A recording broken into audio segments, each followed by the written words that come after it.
வணக்கம். இது அரசியல் ஆபரேஷன். நாடாளுமன்றத்தில் மழைக்கால கூட்டத்தொடர் தொடங்கி முதல் பிரச்சனையாக ஆபரேஷன் சிந்தூர் குறித்தும் பீகாரில் நடக்கக்கூடிய அந்த தேர்தல் ஆணையத்தினுடைய புதிய நடைமுறைகள் குறித்தும் பேசணும்னு சொல்லி எதிர்க்கட்சிகள் கோரிக்கை வைத்தன. தொடர்ந்து நாடாளுமன்றத்தை இயங்க விடாமல் செய்து கொண்டிருந்த சூழலில் மோடி நாடாளுமன்றத்தில் தோன்றி அந்த கடவுளர்லாம் வருவாங்களா, அது மாதிரி டஸ்ன்னு மோடி ஒரு 102 நிமிடம் பேசினார். மோடியினுடைய பேச்சு எத்தகைய விளைவுகளை ஏற்படுத்தியிருக்கிறது, குறிப்பாக நாட்டு மக்களுக்கு ஒரு 26-27 அப்பாவிகள் கொல்லப்பட்டதற்கு அவர் எந்த மாதிரியான விளக்கங்களை கொடுத்திருக்கிறார், அதற்கு பிறகு ஒன்றிய அரசு எந்த மாதிரியான நடவடிக்கை எடுத்திருக்கிறது அப்படிங்கிறத பற்றி நாம் பேச இருக்கிறோம். மக்கள் மத்தியில் அவருடைய விளக்கம் போய் சேர்ந்திருக்கிறதா, அவருடைய பார்வை அல்லது பாஜகவினுடைய இந்த அரசியல், இந்தியாவினுடைய இந்த பாஜக அரசினுடைய வெளியுறவு கொள்கை, இது பற்றியெல்லாம் நாம் பேச இருக்கிறோம். முதலில் திராவிட முன்னேற்ற கழகத்தினுடைய இளம் பேச்சாளர் திரு ஜோதி அவர்கள் தன்னுடைய கருத்துக்களை முன்வைப்பார். வணக்கம். வணக்கம். நம்ம பகல்கம் அட்டாக் பத்தி பேசினாலோ இல்ல ஆபரேஷன் சிந்தூரை பத்தி பேச்சு நடந்தாலுமே அவர்கள் எல்லாம் தேச விரோதிகள் அப்படின்னு சித்தரிக்கிற ஒரு சமீபத்துல சித்தரிச்சிட்டு இருக்கு இந்த ஒன்றிய அரசு. இப்படிப்பட்ட ஒரு சூழல்ல தான் நம்முடைய பாராளுமன்றத்தின் தமிழ்நாட்டினுடைய எம்பிக்கள் அதற்கான மக்களுடைய குரலாக அவர்களுடைய குரலை விட்டுருக்காங்க. அது ரொம்ப வரவேற்கத்தக்க இந்த சூழல்ல தேவைப்படுகிற ஒரு விஷயமா நம்ம பார்க்க வேண்டியது அவசியம். உள்நாட்டினுடைய பாதுகாப்பு, வெளியுறவு கொள்கை, இதை ரெண்டையுமே உறுதி செய்ய வேண்டிய கடமை ஒன்றிய அரசுக்கு இருக்கு. இது கான்ஸ்டிடியூஷன்லயே அவங்களுக்கு யூனியன் லிஸ்டுக்கு கீழே இந்த டிஃபென்ஸ் ஆர்மி, அதுக்கப்புறம் உள்நாட்டு பாதுகாப்பு, இது இரண்டுமே யூனியன் லிஸ்ட்ல இருக்கிற ஒரு விஷயம். ஆனா இது அவர்களுடைய கடமை, இது அவங்களுடைய பொறுப்பு அப்படின்றது கூட உணராத ஒரு ஒன்றிய அரசு நமக்கு இருக்கு அப்படின்றது ரொம்ப வேதனை தரக்கூடிய ஒரு விஷயமா இருக்கு. யோசிச்சு பார்த்தா அவங்க ஒரு அரசு அப்படின்றத தாண்டி வெறும் ஒரு பாஜக கட்சியாகவே செயல்பட்டுட்டு இருக்காங்க அப்படின்றதுதான் இப்போதைக்கு நம்ம கண்கூடா பார்க்குற ஒரு நிதர்சனமான உண்மையா இருக்கு. ஏன்னா அவர்களுடைய எல்லா செயலுமே வாக்குக்காக மட்டும்தான் இருக்கு. தமிழுக்கு எந்த நிதியுமே ஒதுக்குறது கிடையாது. நம்ம கீழடியில நம்ம ஆய்வு பண்ண எந்த ஒரு அறிக்கையுமே அவங்க வெளியிடல. நம்ம மட்டுமே பேசிட்டு இருந்த தமிழர்களுடைய அருமை பெருமையை இந்த உலகத்தையே அறிவியல் பூர்வமா பேச வைக்கிற முடிவு தான் அந்த முடிவு, கீழடியினுடைய முடிவு. அதை அவங்க வெளியிடல. இப்படிப்பட்ட ஒரு சூழலை ஒரு பக்கம் செஞ்சுட்டே இருந்து, ஆனா அரசியல் தேர்தல்னு வரும்போது முன்னாடி நாங்க தமிழை தூக்கி பிடிக்கிறோம், தமிழுக்காக நாங்க உயிரை கொடுக்கிறோம் அப்படின்ற போய் தமிழை பேசுவது இது எவ்வளவு ஒரு அயோக்கியத்தனமான செயல்ன்றது நாட்டு மக்கள் எல்லாருக்குமே தெல்ல தெளிவா தெரிகிற ஒரு விஷயமா தான் இருக்கு. இப்படி இருக்கிற போது இந்த பகல்கம் அட்டாக் பத்தி பேசினாலோ இல்ல ஆபரேஷன் சிந்தூர் பத்தி பேசும்போது மட்டும் கிட்டத்தட்ட 67 தடவை அவர் நேருவோட பெயரை சொல்லியிருக்காரு. ஒரு பிளேமிங் அரசியல் தான் பண்றாரு. இப்போ நிகழ்காலத்துல என்ன நடக்குதுன்னு இல்லாம ஒரு பொய் பிரச்சாரத்தையோ பொய்யா சித்தரிக்கிற ஒரு நிகழ்வையோ தான் ரிப்பீட்டடா அவங்க பண்ணிட்டே இருக்காங்க. சமீபத்துல எம்பி கனிமொழி அவர்கள் கூட பாராளுமன்றத்துல பேசும்போது, நீங்க நேரு அவர்களோட பேரை சொல்லி சொல்லி எப்படி பெரியாரையும் அம்பேத்கரையும் இளைஞர்கள் கிட்ட கொண்டு போய் சேர்த்திருக்கீங்களோ, இப்ப அவங்க நேருவை இளைஞர்கள் கிட்ட கொண்டு போய் சேர்க்கிறாங்க அப்படின்றதுதான் நிதர்சனமான ஒரு உண்மையாவே இருக்கு. இப்படிதான் பெரியாரையும் பண்ணாங்க இங்க. ஆமா, இப்போ இளைஞர்கள் கிட்ட பெரியார் நல்லபடியாவே சேர்ந்திருக்கிறாருன்றதுதான் உண்மை. மறுபக்கம் ட்ரம்ப் ஒரு பக்கம் என்ன சொல்லிட்டு இருக்காரு, நான் 25 தடவைக்கு மேல சொல்லிட்டாருன்னு நினைக்கிறேன், நான் தான் இந்தியாவுக்கும் பாகிஸ்தானுக்கும் 33 தாண்டி சொல்லிட்டு இருக்கா. ஆனா ஒரு முறை கூட இவர் அதை அப்போஸ் பண்ணியோ கவசம் படிக்கிற மாதிரி டெய்லி காலைல இருந்துச்சோன்னு நான் தான் போற நிப்பாட்டினேன் அப்படின்னு சொல்லிட்டு தான் ட்ரம்ப் அன்றைய நாளை தொடங்குறாரு. இப்போ நேத்துக்கு என்ன இது பண்ணிருக்காரு, இந்தியாவினுடைய பொருளாதாரம் ஒரு செத்து போற பொருளாதாரமா மாறிட்டு இருக்கு, ஃபியூச்சர்ல நீங்க பாகிஸ்தான் கிட்ட இருந்து பெட்ரோல் வாங்க வேண்டிய சூழல் வரும் அப்படின்னு சொல்லியிருக்காரு. எங்களுடைய எதிர்பார்ப்பு குறைந்தபட்சம் இதுக்காவது அவர் ஏதாவது பதில் சொல்லுவாரா, இல்ல இதுக்கும் அதே மாதிரி வாய மூடிட்டு இருப்பாரா அப்படின்றதே பெரிய கேள்விக்குறியாதான் நம்ம கிட்ட இருந்துட்டு இருக்கு. இப்போ அந்த ஏப்ரல் 22 நடந்த அந்த அட்டாக்ல 26 பேர் உயிரிழந்திருக்காங்க அப்படின்றது வெறும் அந்த 26 பேருடைய இழப்புன்றதை தாண்டி அவர்களுக்கான குழந்தை, அவங்களோட ஃபேமிலி மெம்பர்ஸ், அவங்களோட அடுத்த தலைமுறை, அந்த மாதிரி எத்தனையோ பேர் அவங்களுடைய உறவினர்களை இழந்திருக்காங்க. அந்த அட்டாக் நடந்த மறுநாள் கிட்டத்தட்ட 13 லட்சம் புக்கிங், அந்த டூரிசம்கான 13 லட்சம் ஹோட்டல் ஸ்டே, அதுக்கப்புறம் tourist place, auto booking, cab booking, இது மாதிரி 13 லட்சம் புக்கிங் கேன்சல் ஆயிருக்கு. அப்போ அந்த 13 லட்சம் புக்கிங்க்கு பின்னாடி எவ்வளோ ஃபேமிலிஸ் இருப்பாங்க, எவ்வளோ பேர் அதை எதிர்பார்த்து ஒரு டூரிஸ்ட் பிளேஸ் வந்து இன்வெஸ்ட் பண்ணியிருப்பாங்க, ஒரு ஹோட்டல்ஸ் ரன் பண்ணியிருப்பாங்க, கடன் வாங்கி ஆட்டோ வாங்கியிருப்பாங்க. இந்த மாதிரி இவ்வளோ பொருளாதார இடர்பாடுகள் அங்கே இருக்கும் போதும் ஒரு ஒன்றிய அரசு எந்த ஒரு நடவடிக்கையுமே எடுக்கல. அதை வந்து அப்படியே ஒரு ஸ்டேட் கவர்மெண்ட்டோட டியூட்டி, இது அவங்களோட வேலை அப்படின்றது, அது அவங்க பக்கம் திருப்புறதுன்றது ஒரு சர்வாதிகாரத்தை, ஒரு முதலாளித்துவத்தை, இல்லை அவங்களுடைய கையால் ஆகாத தரத்தை தானே வெளிப்படுத்துது. எனக்கு நினைவு தெரிஞ்சு ராஜீவ் காந்தி படுகொலை நடக்குது. ராஜீவ் காந்தி படுகொலை இரவில் கொலை செய்யப்படுகிறார், இரவு 10 மணிக்கு. அடுத்த நாள் காலையில் வந்த தினசரிகளில், குறிப்பாக தினமலர் பத்திரிகையில் ராஜீவ்காந்தி படுகொலைங்கிற செய்தியும், அதுக்கு கீழே வந்து வாழப்பாடி ராமமூர்த்தி, அன்றைக்கு காங்கிரஸ் கட்சி தலைவராக இருந்தார், திமுக தான் இந்த கொலைக்கு காரணம், வாழப்பாடி ராமமூர்த்தி குற்றச்சாட்டுங்கிற செய்தி தான் பிரதானமாக இருந்தது. இது வந்து ஒரு வரலாற்றை உருவாக்குறது, ஒரு புதிய பொய்யான ஒரு வரலாற்றை வந்து உருவாக்குறது. ஏன் சொல்ல வரேன்னா, இந்த சம்பவம் நடந்த, பெஹல்காம் சம்பவம் நடந்து தாக்குதல் நடந்த சில அடுத்த அரை மணி நேரங்களில் வட இந்திய ஊடகங்களில் தொடங்கி தென்னிந்திய ஊடகங்கள் வரைக்கும் வந்து என்ன சொன்னாங்கன்னா, அவர்கள் ஒரு சில சொற்களை வந்து சொல்ல சொன்னாங்க, குரானிலிருந்து சில சொற்களை சொல்ல சொன்னாங்க, அப்படி யாருக்கு தெரியலையோ அவங்களெல்லாம் சுட்டு கொண்டாங்க, மத ரீதியாக அடையாளத்தை பார்த்து பார்த்து கொலை செய்தார்கள்னு சொன்னாங்க. ஆனால் இன்றைக்கி அதெல்லாம் எல்லாமே பொய்ன்னு வந்து நிரூபணமாக இருக்குது. சொல்லுங்க. அதுதான் இப்போ நீங்க சொன்ன மாதிரி இப்போ நம்மளோட கேள்விகள் என்ன இருக்கு, இந்த தாக்குதல் நடந்தது, அந்த தாக்குதல் யாரால நடத்தப்பட்டதுன்றதுக்கு அந்த ஃபேக்ட் செக் பண்றதுக்கு அவங்க ஏதாவது பண்ணாங்களா? இல்ல. யாரால நடத்தப்பட்டதுன்றதை அறிஞ்சிக்கிறதுக்கே அவங்க எந்த ஒரு முயற்சியுமே எடுக்கல. இப்போ ஒரு 3 பேரை கொலை பண்ணிருக்காங்க, 3 பேரை வந்து நாங்க சுட்டு கொன்றுட்டோம், ஆபரேஷன் மகாராஜ் 3 பேரை வந்து சுட்டு கொன்றுக்கோன்னு சொல்றாங்க. அவங்க 3 பேர் தான் அந்த அட்டாக்ல பார்ட்டிசிபேட் பண்ணவங்களா, அவங்க தான் அதை லீட் பண்ணவங்களா அப்படின்றதுக்கான எந்த ஒரு அறிக்கையுமே. அவங்க தான் ஓட்டர் ஐடி வச்சிருக்காங்களேங்க, நீங்க என்ன நம்ம பேசுறீங்க? அவங்க ஓட்டர் ஐடி வச்சிருக்காங்க, ஓட்டர் ஐடி வச்சுட்டு ஒரு கொலை சம்பவத்துக்கு வராங்க. எவ்வளவு பெரிய செய்தி அப்படின்றத நம்ம வந்து மார்த்தட்டி சொல்ற அளவுக்கு எந்த ஒரு சிறப்பான செய்தியுமே அதுல இல்ல அப்படின்றது தான் நிதர்சனமா இருக்கு அப்படின்றத மக்களாகிய நாங்க வந்து தெளிவா தெரிஞ்சுக்கிறோம் அப்படின்றது தான் உண்மை. இது மட்டும் இல்லாம நீங்க யோசிச்சு பாருங்க, இப்போ இந்த பார்லிமெண்ட் செஷன்ல கூட பிரதமர் அவர் எங்க இருந்திருக்காரு, சுற்றுலாவில் தான் இருந்திருக்காரு. அவர் வந்து வெளிநாட்டுல சுற்றுப்பயணம் மேற்கொண்டுட்டு இருந்திருக்காரு. அவரு உதாரணத்துக்கு ஸ்ரீலங்கா போகும்போது அவருடைய தோழருக்கு, நண்பருக்கான ஒரு கான்ட்ராக்ட் வந்து சைன் ஆகப்படுது. ஆனா இது தமிழ்நாட்டினுடைய மீனவர்கள் பிடிச்சிட்டு போனதையோ, அவர்கள் தாக்குதலுக்கு உள்ளாகும் போதோ, இல்ல அவர்கள் அரெஸ்ட் பண்ணது, அவர்களுடைய படகுகள் எடுத்துட்டு போகும்போதோ அதுக்கான எந்த நடவடிக்கையுமே செய்யல. அப்போ யோசிச்சு பார்க்கும்போது இந்த பிரதமர் வந்து அவருடைய நண்பர்களுக்கான பிரதமரா, இல்ல தமிழ்நாட்டு மக்களுக்காக, இந்திய மக்களுக்கான பிரதமரா அப்படின்றதே ஒரு மிகப்பெரிய கேள்விக்குறியா இங்க வந்து நிக்குது. ஜனநாயகத்தினுடைய உச்சபட்ச இடமா இருக்கிறது தான் பாராளுமன்றம். அந்த பாராளுமன்றத்துல மக்களுடைய கேள்விகளை, மக்கள் பிரதிநிதிகளுடைய கேள்விகளுக்கு பதிலளிக்க வேண்டிய கடமையும் பொறுப்பும் ஒன்றிய அரசுக்கு இருக்கு. அந்த ஒரு பதில கூட சொல்லாம நீங்க என்ன கேள்வி வேணாலும் கேளுங்க, நான் என்ன பதில் சொல்லுவேனோ அதான் சொல்வேன், அது பதில்னு சொல்ல முடியாது, நான் என்ன எடுத்துட்டு வரணும் அதை தான் உங்ககிட்ட சொல்லுவேன் அப்படின்ற ஒரு குறைந்தபட்ச பொறுப்புணர்வோ கடமையோ விட இல்லாத ஒரு ஒன்றிய அரசான்னு கூட நான் சொல்ல மாட்டேன், ஒரு பாஜக கட்சியாக இது செயல்பட்டு இருக்கு அப்படின்னு நினைக்கும் போதே உண்மையாவே ரொம்ப வேதனையா இருக்கு. இந்த மாதிரி இடங்கள்ல நம்மளுடைய குரல்களை வெளிப்படுத்த வேண்டிய கடமை, இந்த மாதிரி அரசியல் விவாதங்கள் நடத்த வேண்டிய கடமை, இது எல்லாமே அவர்களை அம்பலப்படுத்த வேண்டிய கடமை, அம்பலப்படுத்த வேண்டிய, தோலுரிக்க வேண்டிய, அவர்களை வந்து ஓட விரட்ட வேண்டிய கடமை வந்து நமக்கு இருக்கு அப்படின்றது தான் உண்மை. ஓகே. சமூக ஊடகங்களும் வந்து வெவ்வேறாக இருக்கக்கூடிய சூழலில் நம்மளுடைய கலைஞர் செய்திகள் மட்டும்தான் வந்து சமூக ஊடகத்தையும் ஊடகமாகவே ஏற்று சமூக ஊடகத்தில் இருக்கக்கூடிய நபர்கள் சொல்லக்கூடிய கருத்துக்களும் அதில் இருக்கக்கூடிய பிரபலங்களையும் நாம் வந்து ஆரம்பத்திலேருந்தே கிட்டத்தட்ட ஒரு 7-8 ஆண்டுகளாகவே நம்ம அந்த நிகழ்ச்சியில் பண்ணிகிட்டு இருக்கோம்.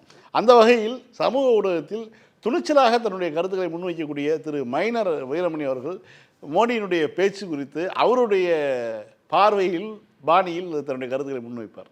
பிரைம் மினிஸ்டர் வந்ததே நமக்கு வந்துட்டாரா அப்படிங்கிற மாதிரி தான் இருக்கும். வாராது வந்த மாமணி போல். ஏன்னா அவர் வர வைக்கிறதுக்கே நம்ம அந்த பாடு பட வேண்டியதாக இருக்கும். இந்த எலெக்ஷன் தான் தமிழ்நாட்டுக்கு வராரு அப்படிங்கிற ஒரு குற்றச்சாட்டையும் பார்லிமெண்ட்ல சில எம்பிக்கள் பேசுனாங்க. நீங்கள் எலெக்ஷனுக்கு மட்டும் தான் தமிழ்நாட்டுக்கு வரீங்க அப்படின்னு. முதல்ல அதை நான் உண்மையாக கண்டிக்கிறேன். ஏன்னா எலெக்ஷனுக்காக தமிழ்நாட்டுக்கு மட்டும் இல்லை, அவர் இந்தியாவுக்கே எலெக்ஷனுக்கு மட்டும் தான் வராரு. இந்தியாவில் எங்கேயாவது எலெக்ஷன் நடந்தால் மட்டும்தான் அவர் இந்தியாவுக்கு வராரு, மற்றபடி வெளிநாடுகளில் தான் இருக்காரு. அது இல்லாமல் மற்றபடி வராருனாக்கா அந்த செலவுக்கு போட்ட துணியை வாங்க வராரு அப்படிங்கிற காமெடி பல பேர் அடிச்சிட்டு இருப்பாங்க. அதில் எலெக்ஷன்னாக்கா வெறுமனே இந்த ஸ்டேட் கவர்மெண்ட் எலெக்ஷன் அல்லது பார்லிமெண்ட் எலெக்ஷன் அதுக்கு மட்டும் இல்லை, நீங்கள் ஒரு உள்ளாட்சி தேர்தல் நடந்தால் கூட அதற்கும் வந்து ஓட்டு கேட்கறதுக்காக ஃபாரின்லேருந்து டிக்கெட் போட்டு வரக்கூடிய நபராக தான் இருக்கார். அவர் பேசும்பொழுது அந்த சிந்தூர் ஆப்ரேஷனாக இருக்கட்டும், அந்த பகல்கம் அட்டாக்காக இருக்கட்டும், அதுக்கு ரிவெஞ்சாக ஒரு 3 பேரை நாங்கள் கொண்டுட்டோம், நாங்கள் இவ்வளவு சாகசங்கள் செஞ்சுட்டோம் அப்படின்னு சொல்கிறாரு. போரை நிறுத்தியது யார் அப்படிங்கிறத நம்ம எம்பி மரியாதைக்குரிய சு வெங்கடேசன் அவர்கள் பேசும்பொழுது பயங்கரமாக பேசியிருந்தார். எனக்கு இங்கே வந்து ராஜராஜ சோழனுடைய நிகழ்வுக்கு தொட்டது யாரு அந்த மாதிரி தான் ராஜராஜ சோழனுடைய நிகழ்வுக்கு வந்து இவரும் ஒரு ராஜராஜ சோழன் தான் நரேந்திர மோடி அப்படின்னு பேசியிருந்தீங்க. ஆனால் எங்களுடைய ராஜராஜ சோழன் நாடு கடந்து கடல் கடந்து வந்து பல நாடுகளை வென்று கொடிநாட்டியவர். அவருடைய போர் நடக்கும் பொழுது அவருடைய போரை நிறுத்துவதற்கு அவரே தான் நிறுத்துவாரே தவிர வெளிநாட்டிலேருந்து யாரும் வந்து நிறுத்த மாட்டாங்க.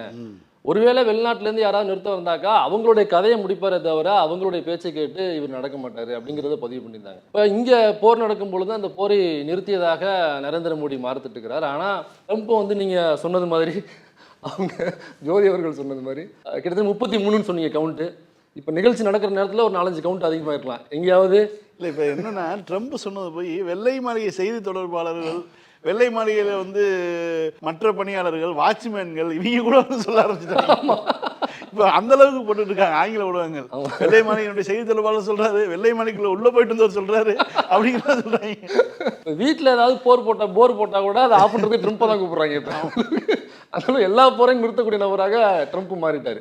ஆனா இவர் எனக்கு 56 இன்ச்சு மார்பளவு, அவரு பாருங்க இந்தியாவில் உள்ள இங்கே உள்ள பெண்கள் இழந்த அந்த குங்குமத்தை மீட்பதற்காக சிந்தூருங்கிற பேரில் தான் அதை தாக்குதலை நடத்தி திரும்ப அந்த ஆப்ரேஷன் நடத்தி அவங்களுக்கு குங்குமத்தை மீட்ட ஒரு மாவீரர் இவர் அப்படிங்கிற அளவுக்கு இங்கே மாறுத்திட்டுக்கிறாங்க. ஆனால் போரை நிறுத்தினது ட்ரம்ப் தானே சொல்லிட்டு 33 தடவைக்கு மேலே எல்லா இடத்துலையும் அவர் பேசிட்டாப்ல. ஒரு தடவை கூட அவங்க பார்லிமெண்ட்லேயும் சரி வெளில பேசும் பொழுதும் சரி ஒரு தடவை கூட இல்லை நாங்கள் தான் போரை நிறுத்தணும், அவர் நிறுத்தலை அப்படிங்கிற ஸ்டேட்மெண்ட்டை சொல்லலை. இப்போ இப்படியாப்பட்ட ஒரு பிரைம் மினிஸ்டர் இவர் என்ன சொல்கிறாருனாக்கா, எனக்கு இதை நம்பலாமா வேண்டாமா அப்படிங்கிறத நம்ம எப்படி எந்த அளவுகளை கொண்டு பார்க்கலாம்னாக்கா, இதே பிரைம் மினிஸ்டர் நரேந்திர மோடி அவர்கள் தான் இதற்கு முன்னாடி ஒரு தாக்குதல் நடக்கும் பொழுது அவர் ஒரு பேட்டியில் சொல்றாரு, இந்த மேகத்துக்கு மேல நீங்க மறைஞ்சு போக சொன்னேன் ரேடாருடைய கண்ணுல இருந்து நம்ம மறைஞ்சு போய் தாக்குதல் பண்ணலாம், அப்படி போய் தான் பாகிஸ்தான்ல போய் தாக்குதல் பண்ணிட்டு வந்தாங்க, அது நான் கொடுத்த ஐடியா தான் அப்படின்னு கொஞ்சம் கூட கூச்சமே இல்லாம அந்த ஸ்டேட்மெண்ட்டை சொன்னார். அங்க உள்ள பத்திரிகையாளர்களும் அதை வந்து எந்த கேள்வியும் எழுப்பல அவர்கிட்ட. ஏன்னா ரேடார் அப்படிங்கிறது வெறுமனே ராணுவத்தில் மட்டும் பயன்படுத்தக்கூடிய கருவி கிடையாது, நார்மலா ஏர்கிராஃப்ட்ல எல்லா இடத்துலையுமே பயன்படுத்தக்கூடிய கருவி தான். அந்த ஒரு ஃபிளைட்டு போகுதுனாக்கா அதுக்கான ரன்வே எந்த பக்கம் போகணும், அதற்கான பாத்து எந்த பக்கம் ரூட் போகிறது, எனக்கு வானத்தில் எதுவுமே இல்லை அப்படிங்கிறதுக்காக ஃப்ளைட் எடுத்துட்டு கண்ணாபுரம்னு போக முடியாது. அந்த ரேடாரை வச்சு தான் அவங்க அதுக்கான ரூட் இங்கே போகணும், இங்கே போய் யூ டர்ன் பண்ணணும், இங்கே திரும்பணும் அப்படிங்கிற அந்த வேவை வந்து அவங்க கைட் பண்ணுவாங்க. அப்படி இருக்கும் பொழுது அப்போ இந்த மேகத்துக்கு மேலே போகக்கூடிய ஃப்ளைட்டை வந்து கண்காணிக்கிற ஒரு கருவி தான் ரேடார் அப்படிங்கிறது சாதாரணமாக ஒரு அறிவியல் படித்த எல்லாருக்குமே தெரியும், ஒரு 10ஆம் வகுப்பு படித்த எல்லாருக்குமே தெரியும்னாங்க. இந்த நாட்டினுடைய பிரைம் மினிஸ்டர் ஒரு போர் நடந்திருக்கு, அதை குறித்துன்னு ஒரு ஸ்டேட்மெண்ட் கொடுக்குறாரு. அதெல்லாம் ரேடாருக்கு தெரியாமல் போகணும்னாக்கா அந்த மேகத்துக்கு மேலே போகிற ஐடியாவை நான் தான் கொடுத்தேன் அப்படின்னாக்கா எல்லாரும் சிரிப்பாங்கல்ல. எனக்கு என்னன்னா அந்த நிகழ்ச்சி பதிவு செய்யப்பட்ட நிகழ்ச்சி இவர் இப்படி பேக்குத்தனமாக பேசியிருக்காரு, இதை நம்ம வந்து எடிட்ல கட் பண்ணிடலாமா அப்படின்னு அவங்க யோசிக்காம வந்து பெருமையா போட்டிருக்காங்க பாருங்க. இல்லை எனக்கு அவங்களுக்குமே அந்த விஷயம் தெரியாது இல்லை. அவர் என்ன சொன்னாலுமே வெள்ளை காக்கா பறக்குதுனாக்கா ஆமா 2 இல்லை 4 பறக்குது அப்படின்னு குப்புற பறக்குது அப்படின்னு சொல்லக்கூடியது தானே. அதனால அதை யாருமே என்னை கேள்வி எழுப்பல. அப்ப இப்படி ஒரு முட்டாள்தனமான சொல்ல போனோம்னாக்கா இதை நம்ம ஊர்ல எடப்பாடி பழனிசாமி கூட இந்த ஸ்டேட்மெண்ட் சொல்ல மாட்டாரு, அவருக்குமே இந்த விஷயம் தெரிஞ்சிருக்கும், இருக்கிறதுலே லோ ஐக்யூ கொண்ட அவருக்குமே இந்த விஷயம் சொல்ல மாட்டாரு. அந்த விஷயத்த ஒரு நாட்டினுடைய பிரைம் மினிஸ்டர் சொல்றாரு, இது நாடு முழுக்க ஒளிபரப்பப்படுது. அது மட்டும் இல்லாம ஃபாரின்ல உள்ள எல்லாருமே இந்த நம்ம நாட்டினுடைய பிரைம் மினிஸ்டர் பேசுறதை பாக்குறாங்க. அப்போ பார்க்கும்பொழுது இதை வச்சுதான் வெளிநாடுகளில் நம்மளுடைய பிரைம் மினிஸ்டர் அளவிடுறாங்க, ஓகே இவர் வந்து பயங்கரமான முட்டாளு, அப்போ நம்ம இவரை ஈஸியாக கையாளலாம் அப்படிங்கிறதுனால தான் ட்ரம்ப் வந்து இந்தியாவிற்கும் பாகிஸ்தானுக்கும் நடந்த போற நான் நிப்பாட்டினேன் அப்படின்னு சொல்லிட்டு ஒரு ஸ்டேட்மெண்ட் தராரு. இப்போ நம்மளும் பார்க்கும்போது என்னன்னாக்கா இதை எதிர்த்து பேசவும் நம்மளுக்கு வக்கில்ல, இதற்கான ஸ்டேட்மெண்ட் கவுண்டரும் கொடுக்க மாட்டேங்கிறாங்க. எனக்கா இந்த உக்ரைனுக்கும் ரஷ்யாவுக்கும் நடந்த போரில் உக்ரைனுங்கிறது ரொம்ப சின்ன கண்ட்ரி, அது ரஷ்யாவை ஒட்டி இருக்கிறதுனால ரஷ்யாவை கண்ட்ரோல் பண்ணணும் அல்லது ரஷ்யாவின் மீது தாக்குதல் நடத்தணும் அப்படிங்கிறதுனா ஐரோப்பிய அமெரிக்க நாடுகள்லாம் உக்ரைனை வந்து கையில் வச்சுக்கிட்டு சில விளையாட்டுகள் காமிக்கிறாங்களே தவிர உக்ரைனில் அதை தவிர வேற ஒன்றுங்க கிடையாது. அப்போ ரொம்ப சின்ன கண்ட்ரி, சொல்ல போனோம்னாக்க இந்தியாவில் மிக சின்ன மாநிலம் எதுவோ அந்த அளவு தான் இருக்கு எனக்கு தெரிஞ்சு, அதை விட பெருசாக இருக்க வாய்ப்பு இல்லை. அந்த நாட்டினுடைய ஒரு பிரைம் மினிஸ்டர் அவரை வந்து நம்ம ட்ரம்ப்பு அப்புறம் அமெரிக்காவில் உள்ள மற்ற அஃபீஷியல்ஸ்லாம் வந்து கூப்பிட்டு ரோஸ் பண்ணாங்க. ஒரு ப்ரெஸ் மீட்டு, தனிப்பட்ட முறையில் கூட இல்லை, ஒரு ப்ரெஸ் மீட்டு இன்டர்நேஷ்னல் கான்ஃபரன்ஸ் மாதிரி நடக்குது. இதில் அதில் உட்கார வச்சுட்டு நான் காசு கொடுக்குறேனாக்கா அது தகுந்த மாதிரி நீ அக்கௌண்டபுளாக இருக்கணும் அப்படிங்கிற அளவுக்கு ரோஸ்ட் பண்ணி அவர் ரொம்ப அசிங்கப்படுத்தினாங்க. அந்த அளவுக்கு நம்மளுடைய எனக்கு உக்ரைன் ரொம்ப சின்ன கண்ட்ரி, இந்தியா மிகப்பெரிய ஒரு நாடு. இங்கே மனித வளம், இயற்கை வளம், எல்லா வளமும் இருக்குது. அவ்வளோ அறிவுஜீவிகள் இருக்காங்க. அவ்வளோ பெரிய நாடு, அவ்வளோ பெரிய வளங்கள் இருக்குது. அப்படியாப்பட்ட நாட்டினுடைய ஒரு பிரைம் மினிஸ்டர் அந்த உக்ரைன் நாட்டு பிரைம் மினிஸ்டர் எப்படி கூட்டு வச்சு கிண்டல் கேலி பண்ணி ரோஸ்ட் பண்ணாங்களோ, அவமானப்படுத்தி அனுப்புனாங்களோ, அந்த அளவுக்கு சற்றும் குறைவில்லாத வகையில் நம்ம நாட்டினுடைய பிரைம் மினிஸ்டர் அசிங்கப்படுத்துறாங்கன்னா, அப்போ நீங்கள் அந்த அளவுக்கு எதிர்ப்பு காட்டுற அளவுக்கு உங்களுக்கு 56 இன்ச்சில் உங்களுக்கு மார்பளவு இல்லை, உங்களுக்கு பைசப்ஸ் இல்லை, உங்களுக்கு அறிவு இல்லை, எதிர்த்து துணிஞ்சு நிற்கிற அளவுக்கு உங்களுக்கு முதுகெலும்பு இல்லை அப்படிங்கிற பொழுது அப்போ போற நம்மளால் நிப்பாட்டிருக்க மாட்டான், அப்போ போற உண்மையிலேயே அவன் தானே நிப்பாட்டிருப்பான் அப்படின்னு நம்மளால ஆமா அந்த ஸ்டேட்மெண்ட் நம்ம அப்படிதான் புரிஞ்சுக்க முடியுது. இல்லைனாக்கா நீங்க எதிர்த்து பேசணும்ல. இப்போ நீங்க இங்க யாருக்கு எதிர்ப்பு தெரிவிக்கணும்னாக்கா அந்த அமெரிக்காவுக்கு நீங்க எதிர்ப்பு தெரிவிக்கணும். உண்மையிலேயே நீங்க அந்த அளவுக்கு உங்களுக்கு இல்ல எல்லாரும் எதிர்பார்த்து அதானே பாராளுமன்றத்தில் உண்மையை சொல்லுவார். ஏனென்றால் இந்தியாவுடைய முப்படையினருடைய தளபதி சிங்கப்பூர் போறாரு. சிங்கப்பூர்ல போய் சொல்றாரு, ஒரு பேட்டி கொடுக்குறாரு, இந்தியா விமானங்களை இழந்துள்ளது அப்படின்னு. அங்க சிங்கப்பூர்ல ஒரு ப்ளூம்பர்க் பத்திரிகைக்கு பேட்டி கொடுக்குறாரு. ஆமா.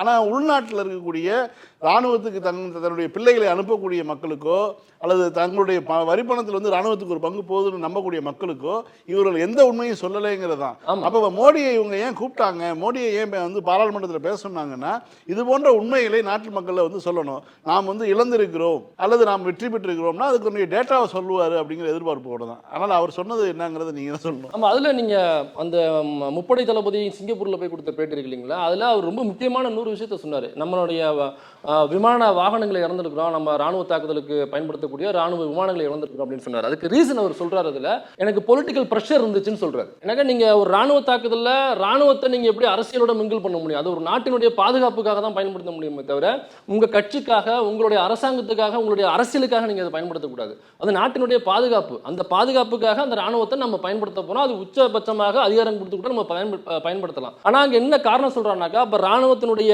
விமானங்களை இழந்திருக்கோம், ராணுவ வீரர்களை இழந்திருக்கோம் அப்படின்னாக்கா எங்களுக்கு பொலிட்டிக்கல் ப்ரெஷர் இருந்துச்சு, அது பொலிட்டிக்கல் ரீசன் அப்படின்னு சொல்றாரு. பொலிட்டிக்கல் ரீசன் எப்படி ராணுவ கட்டமைப்புக்குள்ள எப்படி பொலிட்டிக்கல் ரீசன் போச்சு? அப்ப அங்க ஒரு ராணுவ வீரர் இறந்து போறாருனாக்கா அந்த ராணுவ வீரர் மீது, ராணுவத்தின் மீது இந்த பாஜகவிற்கு துளியும் அவங்களுக்கு அக்கறையில் வந்தான்னு அர்த்தம். எங்களுடைய கையை கட்டி போட்டு விட்டார்கள்னு சொல்றாரு. அப்ப எங்களுக்கு வீரம் இல்லாமல் இல்லை, எங்களுக்கு தெம்பு இல்லாமல் இல்லை. எனக்கா நீங்க காங்கிரஸ் பீரியட்ல அப்ப பிஜேபி குற்றச்சாட்டு என்ன வைப்பாங்கனாக்கா காங்கிரஸ் மீது, பாருங்க காங்கிரஸ் கவர்மெண்ட்ல ராணுவத்துல போதிய தோட்டாக்கள் இல்லை, போதிய உபகரணங்கள் இல்லை, ஃபண்டு இல்லை அப்படின்னு சொல்லுவாங்க.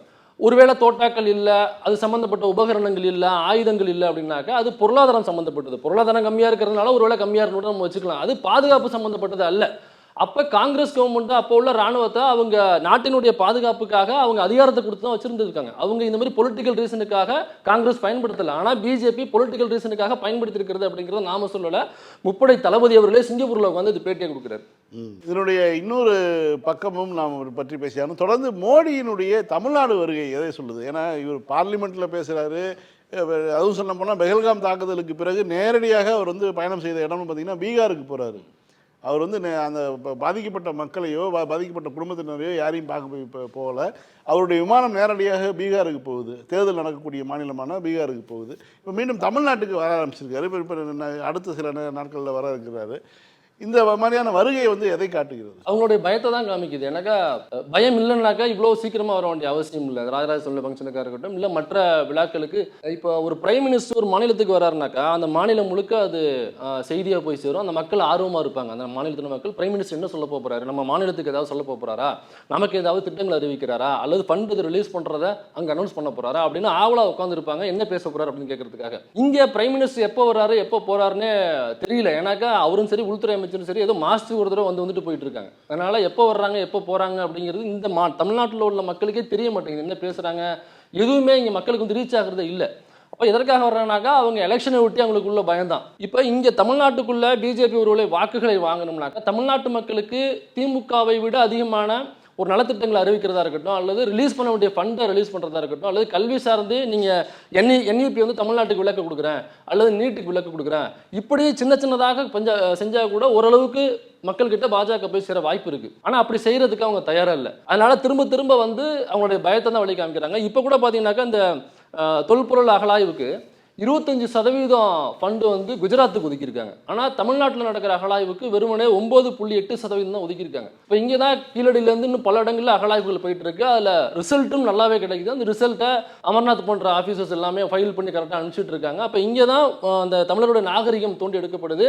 இது பல ஆயிரங்களுக்கு முன்னாடி உள்ள நாகரிகம் அப்படிங்கிறதுக்கான டேட்டாக்கள்லாம் இருக்குது. இதை எடுத்து அனுப்பிச்சிட்டு இருக்காங்க. வேலைகள் நடந்துகிட்டு இருக்கீங்க. ஆனால் குஜராத்தில் என்ன வேலை நடக்குது? 25% நீங்கள் ஃபண்ட் ஒதுக்குறீங்கன்னாக்கா நாங்கள் ரிசல்ட் தந்துகிட்டு இருக்கோம், அதை நீங்கள் புறக்கணிக்கிறீங்க. குஜராத்லேருந்து என்ன ரிசல்ட் நீங்கள் தந்திருக்கீங்க கேட்டாக்கா இந்த சரஸ்வதி நாகரிகம் அப்படின்னு சொல்லிட்டு உருட்டுவாங்க. அது எங்கன்னாக்கா பூமிக்கு அடியில் எங்கிட்டோ ஓடிக்கிட்டு இருக்குமா? சரிப்பா, ஏதாவது ஆய்வுகள் பண்ணீங்களா?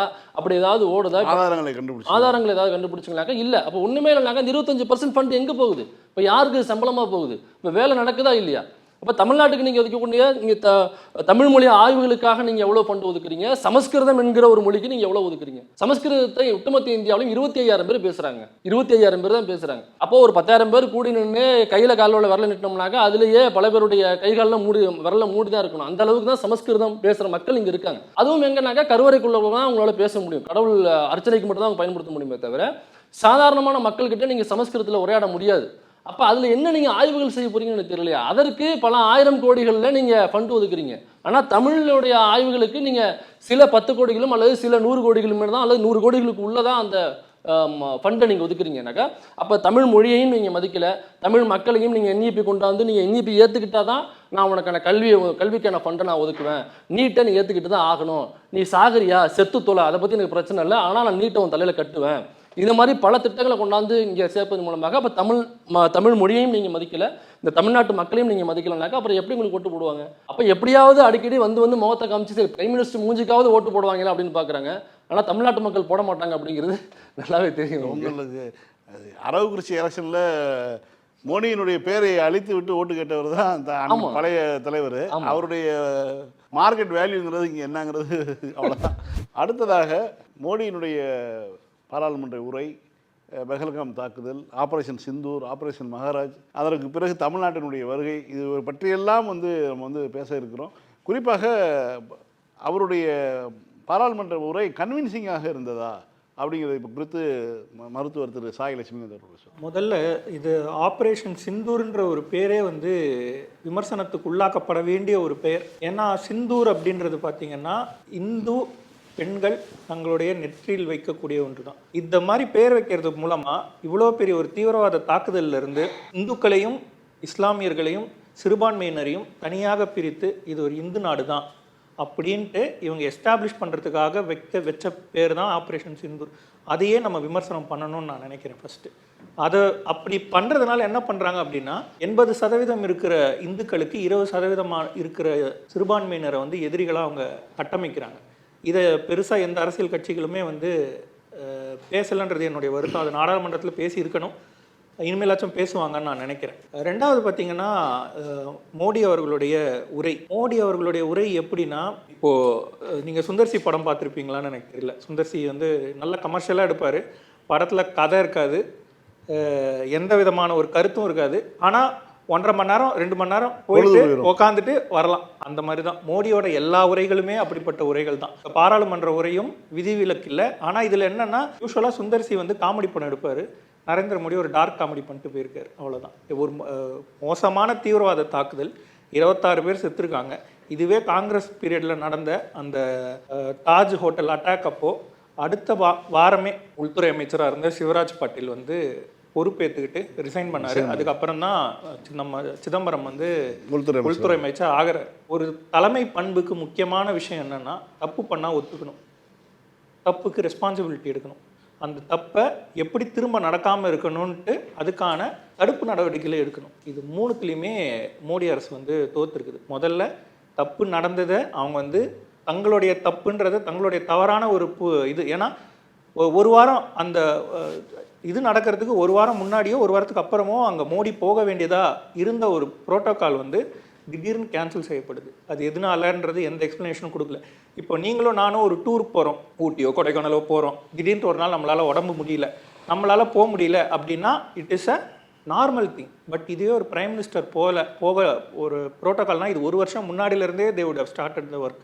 அந்த ஒர்க், அந்த செக்யூரிட்டி லேப்ஸஸ் ஏதாவது இருக்கா, அவங்க போகிற வர இடங்கள்லாம் பார்த்து இங்கே ஏதாவது செக்யூரிட்டி ஏதாவது பிரச்சனை வருமா என்னன்றதை அசஸ் பண்ணி இன்டெலிஜென்ஸ் வந்து ஆர்டர் கொடுத்தது, அதுக்கப்புறம் தான் பிரைம் மினிஸ்டரோட அந்த ப்ரோக்ராமே வந்து இது பண்ணுவாங்க, அந்த உறுதி செய்யப்படும். ஸோ அந்த மாதிரி ஒரு சூழ்நிலையில் திடீர்னு கேன்சல் பண்ணிவிட்டு உங்களுக்கு உடம்பு சரியில்லைனா கூட என்னால் அக்செப்ட் பண்ணிக்க முடியும். எனக்கு திடீர்னு வயிற்றால போகுதுங்க, எனக்கு இருமல் சளி ஜுரம், என்னால் போக முடியல. பிரதமரும் மனுஷன் தான், வயசானவர், அவருக்கும் ஏதாவது வரத்துக்கு உடல் ரீதியான பாதிப்புகள் வரத்தான் செய்யும். அப்படி இல்லாமல் அந்த நாளில் நீங்கள் வேற ஒரு வெளிநாட்டுக்கு பயணம் பண்ணுறீங்க. பஹல்காம் தாக்குதல் நடந்துகிட்டு இருக்கும்போது மோடி வந்து இந்தியாவில் இல்லை. அது எல்லாருக்கும் புல்வாமா தாக்குதல் என்பதும் கூட காட்டுக்குள்ள தான் தொடர்பு எல்லைக்கு வெளியே தான் இருந்தார். வெளியே வந்ததுக்கு அப்புறம் தான் நான் டிவியை பார்த்து தான் தெரிஞ்சுக்கிட்டேன். நீங்கள் ஒருத்தர் சொன்ன மாதிரி தான் அவரும் சொன்னார். ஸோ அப்படிப்பட்ட ஒரு சூழ்நிலையில் நம்ம யாரை இந்த விஷயத்தில் யாரை சந்தேகிக்கணுன்ற ஒரு தாட் நமக்கு இருக்கணும். இந்த கேள்வியை நம்ம கண்டிப்பாக கேட்டாகணும். நம்ம அமைச்சர்களும் நம்மளுடைய எம்பிக்களும் கேட்டிருக்காங்க நாடாளுமன்றத்தில். அதற்கு எந்த விதமான ஒரு பதிலும் இல்லை. ரெண்டாவது, இதற்கான ரெஸ்பான்சிபிலிட்டி எடுத்துக்கணும். உள்துறை அமைச்சர் இதுக்கு எந்த ரெஸ்பான்சிபிலிட்டியும் எடுத்துக்கல. நியாயப்படி அவர் ரிசைன் பண்ணியிருக்கணும். ஒரு தண்டவாளம் வெடித்து ட்ரெயின் விபத்துக்குள்ளானது தெற்கு பகுதியில் ஆனதுக்கு ஒரு அமைச்சர் வந்து ரிசைன் பண்ணியிருக்காரு நேருவோட காலத்தில். எல்லாத்துக்குமே நீங்கள் நேருவை வந்து எக்ஸாம்பிளாக காட்டுறீங்கல்ல, இதில் நீங்கள் நேருவுக்கு ஏன் நீங்கள் எக்ஸாம்பிளாக எடுத்துக்கல? அந்த கேள்வி வருது இல்லையா? நேற்று கூட அமித்ஷா வந்து நேருவை பற்றி விமர்சனம் பண்ணியிருக்காரு. அதுக்கு மகாராஷ்டிராவை சேர்ந்த சுப்ரியா சூலேவும் நம்மளுடைய கனிமொழி அவர்களும் தகுந்த பதிலடி கொடுத்துருக்காங்க. ஆனால் நேருவுக்கு இருந்த ரெஸ்பான்சிபிலிட்டி ஏன் உங்களுக்கு இல்லை? நீங்கள் ஏன் ரிசைன் பண்ணல? அந்த கேள்வியை கண்டிப்பாக மோடி அரசு எல்லாருக்கிட்டையும் சொல்லி ஆகணும். மூணாவது, இதற்கான தடுப்பு நடவடிக்கைகளை நீங்கள் என்ன எடுத்தீங்க? தடுப்பு நடவடிக்கைகளை என்ன எடுத்தீங்க அப்படின்னு கேட்டால், நீங்கள் அடுத்த தாக்குதல்களை எப்படி தடுக்க போறீங்கன்றதுக்கு எந்த விதமான ஒரு ரோட் மேப்பும் இல்லை. காஷ்மீர் இன்னுமே எரிந்து கொண்டு தான் இருக்கிறது. அங்கே போகிற டூரிஸ்ட்டுகளுக்கு டூரிஸ்ட்டுமே ஆக்சுவலாக அங்கே படுத்துருச்சு. இப்போ டூரிசம் யாருமே முன்னாடிலாம் எவனை கேட்டாலும் நான் லடாக் போகிறேன், ஸ்ரீநகர் போகிறேன், பைக் எடுத்துன்னு கிளம்பிடுவாங்க நம்ம ஆட்கள். இப்போ அந்த மாதிரி நீங்கள் ஏதாவது இன்ஸ்டாலேயோ இல்லை ஃபேஸ்புக்லேயோ இல்லை ட்விட்டர்லேயோ எதுலையாவது நீங்கள் வீடியோ பார்க்குறீங்களா? கிடையாது. இல்லை, அதில் உடனடியாக எழுப்பப்பட்ட சந்தேகம்னா வந்து அந்த பஹல்காம் பகுதிங்கிறது இந்தியாவின் சுவிட்சர்லாந்து சொல்லக்கூடிய பகுதி. அந்த பகுதியில் முழுக்க பாதுகாப்பு சோதனை சாவடிகள் நிறைய இருந்திருக்குது. இந்த தாக்குதலுக்கு முன்பாகவே வந்து அதை எல்லாம் அப்புறப்படுத்தப்பட்டன அப்படின்னு சொல்லி தான் சொல்கிறாங்க. அப்போ இது போன்ற நீங்கள் சொல்லக்கூடிய மோடியினுடைய பயண ரத்தாக இருக்கட்டும், இது எல்லாமே வந்து நம்ம வந்து யாரை நோக்கி சந்தேகம் சொல்கிற அந்த ஆர்டிகல் 370 அவங்க அப்ரகேட் பண்ணுற அன்னைக்கு அமித்ஷா என்ன சொல்கிறாருன்னா, இனிமேல் ஜம்மு அண்ட் காஷ்மீர், குறிப்பாக காஷ்மீருக்குள்ள இந்திய சுற்றுலா பயணிகள் சுதந்திரமாக போயிட்டு வரலாம், அவங்களுக்கு எந்த விதமான ஒரு தடையும் இல்லை, எந்த விதமான ஒரு பாதுகாப்பு குறைபாடும் இல்லைன்னு நீங்கள் சொன்ன வார்த்தையை நம்பி தானே அத்தனை பேர் போனாங்க. அவங்கள்ட்ட 26 பேர் செத்துருக்காங்க. இதில் புதுமண தம்பதிகளாக இருக்காங்க, ஒரு குடும்ப தலைவராக இருக்காங்க, தலைவியாக இருக்காங்க, இத்தனை பேர் இறந்துருக்காங்க. ஆனால் நீங்கள் ரெஸ்பான்சிபிளாக பதில் சொல்லாமல் இன்னும் நேருவை தான் குறை சொல்லிட்டு இருக்கிறீங்க. அப்போ உங்களுக்கு இந்த இதில் வந்து நீங்கள் மற்றவங்களை குறை சொல்கிறதுக்கு உங்களுக்கு எந்த அருகதையும் கிடையாது. முதல்ல அதை வந்து ஒன்றிய அரசு, குறிப்பாக பாஜக என்ற கட்சி வந்து முதல்ல புரிஞ்சுக்கணும். இவங்களுக்கு இதை பற்றி பேசுறதுக்கு எந்த தகுதியுமே கிடையாது. ஸோ இது வந்து மோடியோடைய என்னோட ஸ்பீச் குறித்து என்னுடைய கருத்து. ரெண்டாவது, நீங்கள் கேட்டது தமிழ்நாட்டுக்கு இவர் அடிக்கடி வராரு அப்படின்னு. இது வந்து எப்படின்னா 2021 தேர்தலில் இவர் அடிக்கடி தான் வந்தார். ரிசல்ட் எப்படி இருந்ததுன்றதை நம்ம பார்த்தோம். ஸோ ஒரு தமிழ்நாட்டு குடிமகனாக, தமிழ்நாட்டுக்குள்ள ஓட்டு போடுற ஒருத்தனா, அதுவும் குறிப்பாக பாஜகவுக்கு எதிர்த்து ஓட்டு போடுறவனா, நான் என்ன சொல்கிறேன்னா மோடி அடிக்கடி வரணும். அதுதான் என்னுடைய ஆசை. நீங்க வந்து இந்த மாதிரி எப்படின்னா சப்பாத்தியில உப்பு போட்டு திங்கிறேன்னா வந்துதான் போகணும். எப்படின்னா இப்போ நீங்க படத்துல எல்லாம் பார்த்துட்டு இருந்தீங்கன்னா வில்லனுக்கு வந்து அடிக்கடி ஃபேஸை காமிக்க தான் இவன் தான் வில்லனோ அப்படின்றது நமக்கு எஸ்டாப்ளிஷ் பண்ணிக்கிட்டே இருப்பாங்க திரைக்கதையில.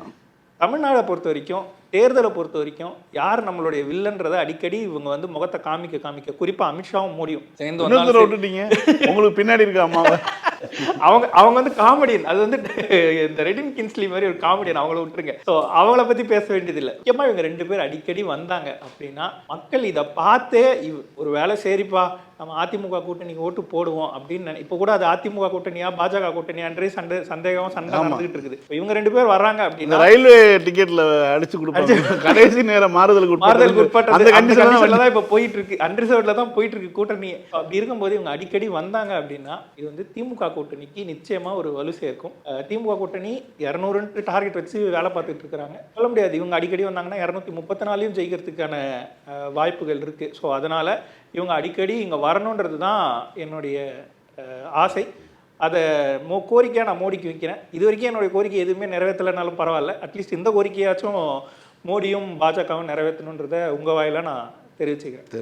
அவங்களுக்கு புரியுமா புரியாதுன்னு தெரியல, பட் இருந்தாலும் வச்சிடுறேன். மூணாவது வந்து இந்த கீழடி அகழாய்வை பற்றி பேசியிருக்கீங்க. இதில் என்ன காமெடி அப்படின்னா, இதை கீழடியை பற்றி விமர்சன பார்வை வைக்கக்கூடிய சில பேர் கூட என்ன சொல்கிறாங்க அப்படின்னா, இதில் வந்து கார்பன் டேட்டிங்கில் ப்ராப்ளம் இருக்குது. இது யார் பண்ணது இந்த கார்பன் டேட்டிங்? இந்திய அரசாங்கம் பண்ணதில்லை. புனேல ஒரு இன்ஸ்டியூட்டில் கொடுத்துருக்காங்க. யூஎஸில் உலகத்தில் இருக்க அத்தனை கார்பன் டேட்டிங்கும் வேலிடேட் பண்ணக்கூடிய ஒரு இடத்துல கொடுத்து கார்பன் டேட்டிங் பண்ணியும் வந்த ஒரு ஆய்வை இவங்க எந்த விதமான அறிவியல் பூர்வமான சிந்தனை இல்லாமல், விமர்சனம் இல்லாமல் அதை நிராகரிக்கிறாங்க. நான் என்ன கேட்குறேன், நீங்கள் அந்த ஆய்வில் ஏதோ பிரச்சனை இருக்குன்னு சொல்கிறீங்க, இதை பொலிட்டிக்கலாக மட்டுமே நீங்கள் டிஸ்கஸ் பண்ணிட்டு இருக்கிறீங்களே தவிர அந்த ரிசர்ச்சை நீங்கள் வெளியிடுங்க.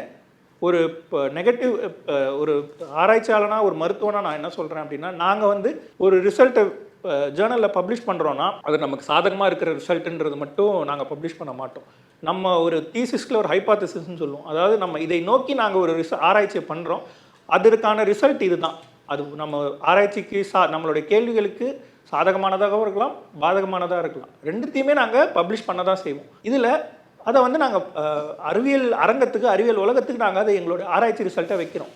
இது வேலிடாக இல்லையான்னு டிசைட் பண்ண வேண்டியது அறிவியல் உலகமே தவிர ஒரு 40 எம்பிக்கள், ஒரு 240 எம்பிக்கள் வச்சிருக்கிற ஒரு கட்சியை வந்து அதை டிசைட் பண்ணக்கூடாது அப்படின்றது தான் ஒரு அறிவியலாளனா, ஒரு அறிவியல் சார்ந்த ஒரு மருத்துவனா நான் இவங்களுக்குள்ள வைக்க வேண்டிய ஒரு நல்ல கருத்து.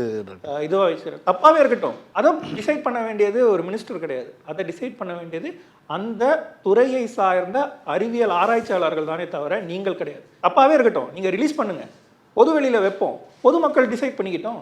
இது பொதுமக்கள் கூட தேவையில்லை. இல்லை, இப்போ சில வீடியோக்கள் வந்துட்டு இருக்கு. கோவிட் அப்போ எடப்பாடி பேசிய வீடியோக்கள், இந்த நோய்க்கு மருந்தே இல்லைம்மா அப்படின்னா அவர் பேசுனது. அந்த மாதிரி செல்லூர் ராஜு வந்தாலும் எடப்பாடி ஒன்றும் செய்யாதுன்னு பேசுனது. இது மாதிரியான வீடியோ. நம்ம ஊர்ல வெயில் ஜாஸ்தியா இருக்கு, நம்ம கொரோனாவே வராது சட்டமன்றத்துல பேசியிருக்காங்க. அதான் அந்த ரெக்கார்ட்லாம் இருக்கு.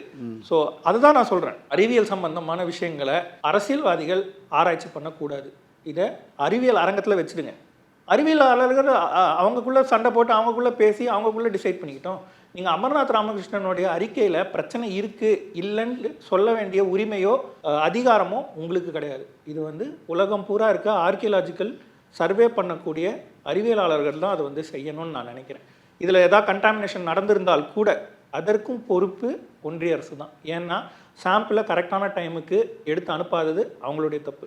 சரிங்களா? இதில் ஏதாவது தப்பு இருந்தாலும் இது ஆர்கியலாஜிக்கல் சொசைட்டி ஆஃப் இந்தியா, ஏஎஸ்ஐயோடைய பொறுப்பு தானே தவிர இது அமர்நாத் என்ற தனிப்பட்ட மனிதருடைய பொறுப்பு கிடையாது. தமிழ்நாடு அரசு உடனே எடுத்து சாம்பிள் அனுப்பி நம்மளுடைய இரும்பு காலம் இது அப்படின்றத டிசைட் பண்ணியிருக்காங்க. ஸோ இதில் ஏதாவது பிரச்சனை இருக்குதா அப்படின்னா இதில் இது வரைக்கும் அவங்க எந்த அதை ஒரு இந்தியாவினுடைய பெருமையாக ஒரு இந்திய அரசு, தமிழர்களை, அதுதான் முக்கியமான விஷயம், தமிழர்களை இந்தியர்களாக அவர்கள் பார்க்கவில்லை. நம்மளை பிரிவினைவாதின்ட்டு இது வரைக்கும் சொல்லிக்கிட்டு இருந்தவங்க இன்னைக்கு அவங்களே பிரிவினைவாதத்தை நோக்கி தான் நம்மளை தள்ளுறாங்க. அவங்க நம்மளே பிரித்து தான் பார்க்குறாங்க. அப்படின்னும் போது நீ என்னை தமிழனா பார்க்கும்போது நான் எப்படி நான் இந்தியனா பார்க்க முடியும்? அடுத்தவங்க நம்ம கொடுக்குற ஐடென்டிட்டி வச்சு நம்ம எப்படி இது எடுத்துக்க முடியும்? நான் தமிழனா உணர்றேன், நான் இந்தியனா உணர்றேன். ஏன்னா கார்கில் போர் நடந்தபோது அதிக அளவில் பொதுமக்களிடமிருந்து நிதி வசூலித்து கொடுத்தவர் முத்தமிழறிஞர் கலைஞர். இந்தியாவுடைய எல்லா போரின் போதும் அதிக நிதி கொடுத்த மாநிலம் தமிழ்நாடு. அதிக அளவில் ஆர்மியில் இருக்கக்கூடிய மக்கள் யாருன்னு பார்த்தீங்கன்னா தமிழர்கள்.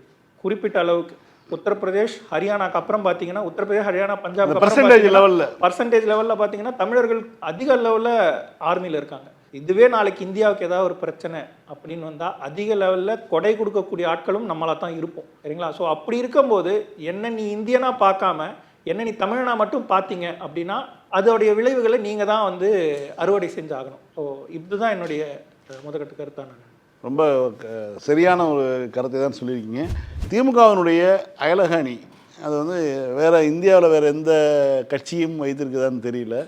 அயலக அணியினுடைய பணி என்பது இங்கே இந்த இதை நம்ம இந்த பதிவு செய்து கொண்டிருக்கும் போது கூட திரு அப்துல்லா அவர்களுக்கு ஒரு ஃபோன் வருது. ஒரு உறவினர் இறந்து விட்டார், அவருடைய உடலை எப்படி கொண்டு வருவது என்று தெரியவில்லைன்னு ஒரு கிராமத்திலேருந்து ஒரு கால் வருது.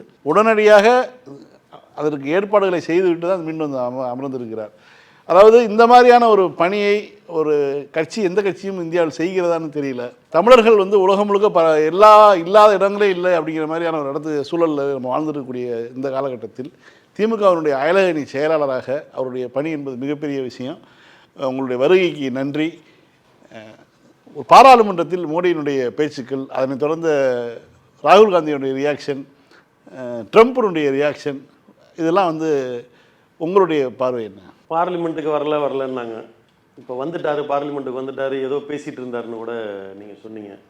இதில் 2 விஷயம் இருக்குது. பார்லிமெண்ட்டில் 2 அவை இருக்குது, மேல் சபையும் இருக்குது. இன்னும் அங்கே அவர் போகலை, ராஜ்யசபாவுக்கு அவர் இன்னும் போகவே இல்லை. Council of states council of ஸ்டேட்ஸுக்கு இன்னும் நான் அங்கே தான் இருந்தேன். அதனால தான் பர்டிகுலராக நான் அதை தொடறேன். பிரதமர் 2 இடமும் தான் போகணும். 2 இடமும் போய் அங்கேயும் பதில் சொல்லணும், இங்கேயும் பதில் சொல்லணும். சரி, இங்கே என்ன பதில் போன இடத்துல என்ன பதில் சொன்னாருங்கிறத பார்த்துருவோம். இவங்க முக்கியமாக கேட்டதே ராகுல் காந்தி அடித்து அவர் சொன்னார், நீங்கள் வந்தீங்கன்னா ஒரு கேள்விக்கு மட்டும் பதில் சொன்னா, ஒரே கேள்வி தான் கேட்குறேன், ட்ரம்ப் பேசினாரா இல்லையா, இதுக்கு மட்டும் நீ வாயை திறந்து பதில் சொல்லு அப்படின்னாரு. இப்போ ஸ்கூலில் படிக்கல எவ்வளோ ஒரு பையன் லேட்டாக வருவான் பார்த்தீங்களா, சார் கேட்பார் ஏன்டா லேட் அப்படின்னு. லேட் ஆயிடுச்சு சார். எல்லா காரணமும் ஏற்கனவே சொல்லியிருப்பான், பல லேட்டு கிடையாது, லேட் ஆயிடுச்சு சார் அப்படிமா. நீ லேட்டாக வந்ததான் தெரியுதுடா, ஏன்டா லேட் அப்படின்னு சார். ஒன்றும் இல்லை சார், லேட் ஆயிடுச்சு சார். அதான்டா லேட்டாக வந்துட்டா தெரியுதுடா, ஏன்டா லேட் அப்படின்னு சார். லேட் ஆயிடுச்சு சார். மாடுலேஷன் மாறிக்கிட்டே இருக்குமே தவிர லேட் ஆயிடுச்சுங்கிறது மட்டும்தான் ஆன்சராக இருக்குமே தவிர ஏன் லேட்டுங்கிறதுக்கு பதிலே வராது. எந்த உலக தலைவரும் என்கிட்ட பேசலை போகிற நிறுத்த சொல்லி. எந்த உலக தலைவரும் நிறுத்தலைங்க, அது எங்களுக்கு தெரியுங்க. ட்ரம்ப் பேசினாரா? இல்லை, எந்த உலக தலைவரும் பேசலை. எந்த உலக தலைவரும் பேசலைங்க, அது எங்களுக்கும் தெரியுங்க. ட்ரம்ப் பேசினாரா? இல்லைங்க, எந்த உலக தலைவரும் பேசலை. இதை தான் பேசிகிட்டு இருந்தார். அங்கேருந்து கால் ஒரு அடி எடுத்து வச்சா ராஜ்யசபா போவே இல்லை. இன்றைக்கி கூட ராஜ்யசபாவில் அதை பிரச்சனை பண்ணுறாங்க, பிரதமர் வரல அப்படின்னு சொல்லி. இப்போ காலையில் கூட நடந்த செய்திகள்லாம் உங்களுக்கு தெரியும். இதே பிரதமர் சொல்கிறாரு, பாகிஸ்தானுக்குள்ளே நாங்கள் 100 மைல் தாண்டி போய் அட்டாக் பண்ணிட்டு வந்துட்டோம் அப்படின்னு. ஒரு அடி தள்ளி இருக்கிற ராஜ்யசபாக்குள்ளே போக முடியல. ஏன்னா பாகிஸ்தானை விட மோசமான இடமா, இல்லை மேல் சபையில் இருக்கிற எம்பிகள்லாம் பாகிஸ்தான் பயங்கரவாதியை விட மிகப்பெரிய தீவிரவாதியா? 100 மைல் தாண்டி பாகிஸ்தானுக்குள்ள போகிறதுக்கு, பயங்கரவாதிகிட்ட போகிறதுக்கு உங்களுக்கு பயம் இல்லையா? ராஜ்யசபாக்குள்ள வர்றதுக்கு உங்களுக்கு என்ன பயம்? அதனால் அவ்வளோ பெரிய நாங்கள் உட்காந்துருக்கவங்களா என்ன தீவிரவாதியா, பயங்கரவாதியா? பாகிஸ்தான் பயங்கரவாதியோட மிகப்பெரிய பயங்கரவாதியா பிரதமர் நினைக்கிறார் அங்கே இருக்கிற எம்பிக்கள் எல்லாம். போக மாட்டார், நீங்கள் பார்த்துட்டே இருங்க, அங்கேயும் போக மாட்டார். கேட்டதுக்கு இப்போ இன்னைக்கு அதை விட இன்னைக்கு காலையில் இன்னொரு செய்தியை பார்த்தப்ப அதிர்ச்சியாக இருந்தது. என்னன்னு கேட்டிங்கன்னா, கொஞ்ச நாளில் பாகிஸ்தான்கிட்ட என்னைக்கு நம்ம கையேந்த வேண்டி இருக்கும் போல இருக்கு. அப்படி ஒரு சூழ்நிலை ட்ரம்ப் வந்து சொல்லியிருக்கிறார். இனிமேல் நீங்கள் பாகிஸ்தான்கிட்ட என்ன வாங்கக்கூடிய சூழ்நிலை. மறைமுகமெல்லாம் பேசல, நேரடியாக தான் மிரட்டுறாரு. நான் தான் போற நிறுத்தினேன்னு சொல்றாரு. அதை எய்த்து பேசுறதுக்கு உங்களுக்கு தைரியம் கிடையாது. பாகிஸ்தான்கிட்ட தான் இனிமேல் நீங்கள் என்ன வாங்கக்கூடிய சூழ்நிலை வருங்கிறாரு. அதுக்கு என்ன ஸ்ட்ராட்டஜி வச்சிருக்கோன்னு சொல்றதுக்கு இவங்க தெரில. இவங்களுக்கு தெரிஞ்சதெல்லாம் ஒன்றே ஒன்று தான். என்னன்னு கேட்டால், நேரு எனக்கு ஒரு 30 வருஷம் இருக்குன்னு நினைக்கிறேன். நீங்களும் பார்த்துருப்பீங்க. எஸ்சி சேகர் ட்ராமா ஒன்று இருக்கும். அதில் அவர் வந்து திடீர்னு எம்எல்ஏ ஆயிடுவார். அவர் வந்து அரசியல்வாதியாக கிடையாது, ஒரு சந்தர்ப்ப சூழ்நிலையில் திடீர்னு எம்எல்ஏ ஆயிடுவார். அவர்கிட்ட பேட்டி கேட்பாங்க, நாட்டில் ஜனத்தொகை எல்லாம் ஜாஸ்தி ஆகிட்டு இருக்கே, இதை அரசாங்கம் கட்டுப்படுத்த வேண்டியிருக்கே, இதை பற்றி உங்கள் கருத்து என்னன்னு. இது அந்நிய நாட்டின் சதி அப்படிம்பாரு டக்குன்னு. இன்னொன்னே, நம்ம நாட்டில் ஜனத்தொகை பெறுகிறதுக்கு எப்படி அந்நிய நாட்டின் சதிக்கிறீங்க அப்படின்னு சொல்லுவார். இல்லை, எந்த கேள்வியாவது பதில் தெரிலன்னா தலைவர் இதை தான் சொல்லியிருக்காரு அப்படிம்பாரு. எனக்கு அந்த காமெடி தான் ஞாபகம் வருது.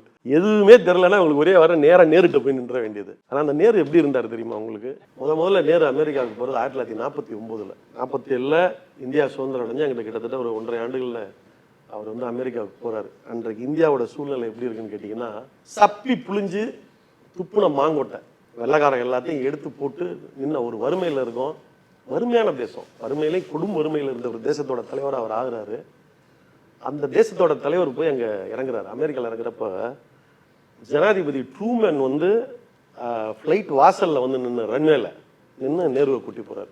இன்றைக்கு எத்தனையோ உலக தலைவர்கள்லாம் வர்றாங்க போகிறாங்க. இவர் ட்ரம்ப் வந்தால் மட்டும்தான் அவர் ஏர்போர்ட் போவார். இப்போ ஒரு 3ஆம் உலக நாடுகளில் ஆப்பிரிக்காலேருந்து ஏதாவது ஒரு அதிபர் வந்து இவர் போய் வரவேற்ற ஏதாவது பார்த்துருக்கீங்களா? வாய்ப்பே இல்லை. ஆனால் இன்னைக்கு ஆப்பிரிக்காலேருந்து ஒரு வறுமையில் இருக்கக்கூடிய ஒரு ஆப்பிரிக்க தேசத்துலேருந்து ஒரு அதிபர் வந்தால், இந்தியாவுக்கு வந்தால் என்ன நிலைமையோ அந்த நிலைமை தான் அன்னைக்கு இந்தியாவுக்கு. அப்போ அந்த நாட்டோட அதிபரை போய் ட்ரூமேன் நின்று கூப்பிடுறாருன்னா அதான் நேரோட ஆளுமை, நேரோட இமேஜ். போய் கூப்பிடுறாரு. நேரு எதுக்கு போறாருன்னா சுற்றி பார்க்கறதுக்கு போல வர மாதிரி. இந்த தேசத்தை உலகின் வலிமையான தேசமா மாறணும். ஒரு மாபெரும் கனவோட 15 வருஷம் ஜெயிலில் இருந்து இந்த நாட்டுக்கு சுதந்திரம் வாங்கி கொடுத்த நேரு. சும்மா இவங்கள மாதிரி வெறும் கோட் ஷூட் போட்டுட்டு நாட்டுப்பற்று பேசின நேரு இல்லை, நாட்டை உருவாக்குன நேரு. சரிங்களா? திரும்ப எனக்கு இதெல்லாம் நினைச்சா வைத்தறிச்சலா இருக்கு. இந்த படம் அது என்ன உதயகீதம் படமா? அதில் செந்தில் என்ன பண்ணுவார், இந்த கவுண்டமணி விட்டு பாத்திரத்தெல்லாம் திருடிட்டு வந்து போட்டு வித்துட்டு இருப்பாரு. கவுண்டமணி என்ன பண்ணுவார், முதுகுக்கு பின்னாடி வந்து நின்றுட்டு அந்த பாத்திரம் என்ன விலை, இந்த பாத்திரம் என்ன விலை பார்த்து செந்தில் சொல்லுவார், நீங்களே ஒரு ரேட்டை போட்டு எடுத்துக்கங்க, நீங்களே ஒரு ரேட்டை போட்டு எடுத்துக்கங்க. கடைசியாக கவுண்டமணி சொல்லுவார், ஆமாண்டா ஏன் விட்டு பாத்திரம் எனக்கு தாண்டா ரேட்டு தெரியும் அப்படிங்கிற மாதிரி. கஷ்டப்பட்டு உருவாக்குனது அவர் விட்டு பாத்திரம் அவருக்கு தான் வழி தெரியும். பொதுத்துறை நிறுவனம் நேரு உருவாக்குன நாடு, நேரு ரத்த சிந்திக்க சிறையில் கிடந்து உருவாக்குன நாடு. அதை வலிமையாக கொண்டு வரணும்னு எனக்கு அமெரிக்காவுக்கு போறாரு. போயிட்டு பெரும் பெரும் தொழில்களை எல்லாம் அங்கேருந்து உதவி வாங்கிட்டு வரணும், டெக்னாலஜி வாங்கிட்டு வரணும்னு போறாரு. போனப்ப ட்ரூமேன் ஒன்னே ஒன்று தான் கேட்குறாரு, எனக்கு ஒரு பேஸ் ஸ்டேஷன் வந்து எனக்கு கொடுத்துருங்க, காஷ்மீரில் கொடுத்துருங்க, நான் எல்லாத்தையும் செஞ்சு தரேன்ட்டு. போடான்னு எந்திரிச்சு வந்துட்டார். அன்னைக்கு மட்டும் அவர் ஒத்துக்கிட்டு இருந்தாருன்னா அமெரிக்காவில் எத்தனையோ உதவிகள் கிடைச்சிருக்கும், எத்தனையோ டெக்னாலஜி கிடைச்சிருக்கும், எத்தனையோ தொழிற்சாலைகள் அந்த வருஷமே உருவாயிருக்கும். ஆனால் அவர் பார்த்தீங்கன்னா அதை மறுத்துட்டு அவர் இந்தியா ஒரு தென்கொரியாவாக மாறி இருக்கும். ஆனால் அதை மறுத்துட்டு வந்த நேரு, சரிங்களா, நாட்டை பெருசா நாட்டை நேசிச்ச நேரு, அவ்வளவு பெரிய ஆர்மியில் இருந்த நேரு, அவரை பத்தி பேசுறதுக்குலாம் உங்களுக்கு தகுதியே கிடையாது. அதன் பிறகு 1956 அவர் இதுக்கு போறாரு, ரஷ்யாவுக்கு போறாரு. ரஷ்யாவில் போய் அதுக்கப்புறம் தான் பார்த்தீங்கன்னா பொதுத்துறை நிறுவனங்கள்லாம் அவங்க உதவியோட வாங்கி ஃபிலாய் இரும்பு எக்காலை முதல்ல இரும்பு எக்காலைக்காக தான் அவர் அமெரிக்கா போனது. அங்கே கிடைக்காம 7 வருஷம் கழிச்சு அதுக்கப்புறம் ரஷ்யா உதவியோட ஃபிலாய் இரும்பு எக்காலை முதல்ல உருவாக்குனாரு. அந்த கான்செப்ட் எல்லாம் பார்த்துட்டு வந்து தான் பொதுத்துறை நிறுவனங்கள் எல்லாம் பெருசா உருவாக்குன்னு அந்த நேரு.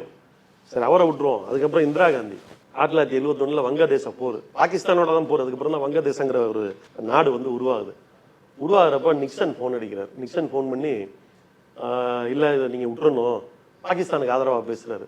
அப்போ அந்த அம்மா சொன்ன பதில், இவங்க சொல்கிறாங்களே நேருன்னு, அந்த நேரு பத்த இந்திரா காந்தி சொன்ன பதில் 3000 மைன்லேருந்து எனக்கு ஃபோன் போடுறதுக்கு நீ யாருன்னு கேட்டுச்சு. அந்த காலெல்லாம் முடிஞ்சு போச்சு, போ தம்பி அப்படின்ட்டுச்சு. என் ஜோலியா நான் பார்த்துக்கிட்டேன், நீ கம்முன்னு கிடன்னு சொன்ன இந்திரா. இன்னைக்கு நான் போறேன்னு இருந்தேன்னு எத்தனை வாட்டி சொன்னாருன்னு நீங்க சொன்னீங்க? 35 கணக்கே இல்லை. ஆமா, இப்ப கூட சொல்லியிருப்பாரு, நமக்கு தெரியாது. 2 நிமிஷம் முன்னாடி கூட சொல்லியிருக்காரு. அதான் நிமிஷத்துக்கு நிமிஷம் சொல்லிட்டே இருக்காரு, நம்ம கணக்கு எடுக்க முடியாது.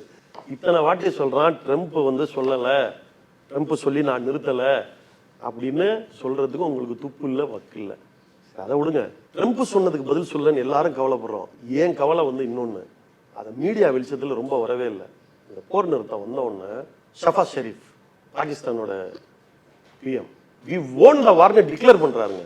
பாகிஸ்தானோட நமக்கு 3 வாரம் நடந்திருக்கு, ஏற்கனவே 2 வாரம். அதுக்கப்புறம் கார்கில் டான் பத்திரிகையினுடைய தலைப்புச் செய்தியா கணக்கற்ற சீஸ்ஃபயர் அவர் வந்து டிக்ளேர் பண்றாரு. இந்த வாரில் நாங்க ஜெயிச்சிட்டோம். அசிங்கமா இல்ல?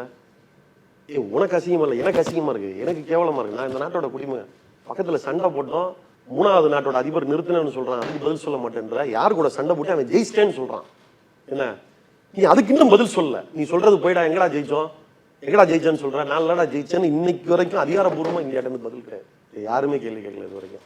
ஊடகங்கள் எல்லாம் உங்க கையில இருக்கிறதுனால அந்த செய்தியே வெளியில வராம பெருசா மறைச்சா. நீங்க சொன்ன மாதிரி அயல்நாட்டு பத்திரிகைகளையும் பாகிஸ்தான் பத்திரிகைகளையும் தலைப்பு செய்தியா வந்துட்டு இருக்கே தவிர, நம்ம பத்திரிகைகள் மாதிரி தினமலர் மாதிரி யார் வச்சிருக்கா? பெரும்பாலும் அவங்க கையில தானே இருக்கு.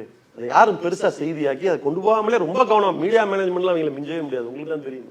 இல்ல மகாராஷ்டிரால மகளிர் உதவித்தொகை நிறுத்தத்துக்கு மகளிர் உதவித்தொகை நிறுத்தம் அப்படின்னு பெரிய செய்தியை போடுறாங்க, எந்த ஊர்லயே போட மாட்டாங்க. இப்படிதான் போடல. ஊடகங்களோட முறையா பாகிஸ்தான் வந்து டிக்ளேர் பண்ணிருக்கு, இந்தியாவோட ஒரு நம்ம வந்து ஜெயிச்சிட்டோம் அப்படின்னு சொல்லி டிக்ளேர் பண்ணிருக்கு.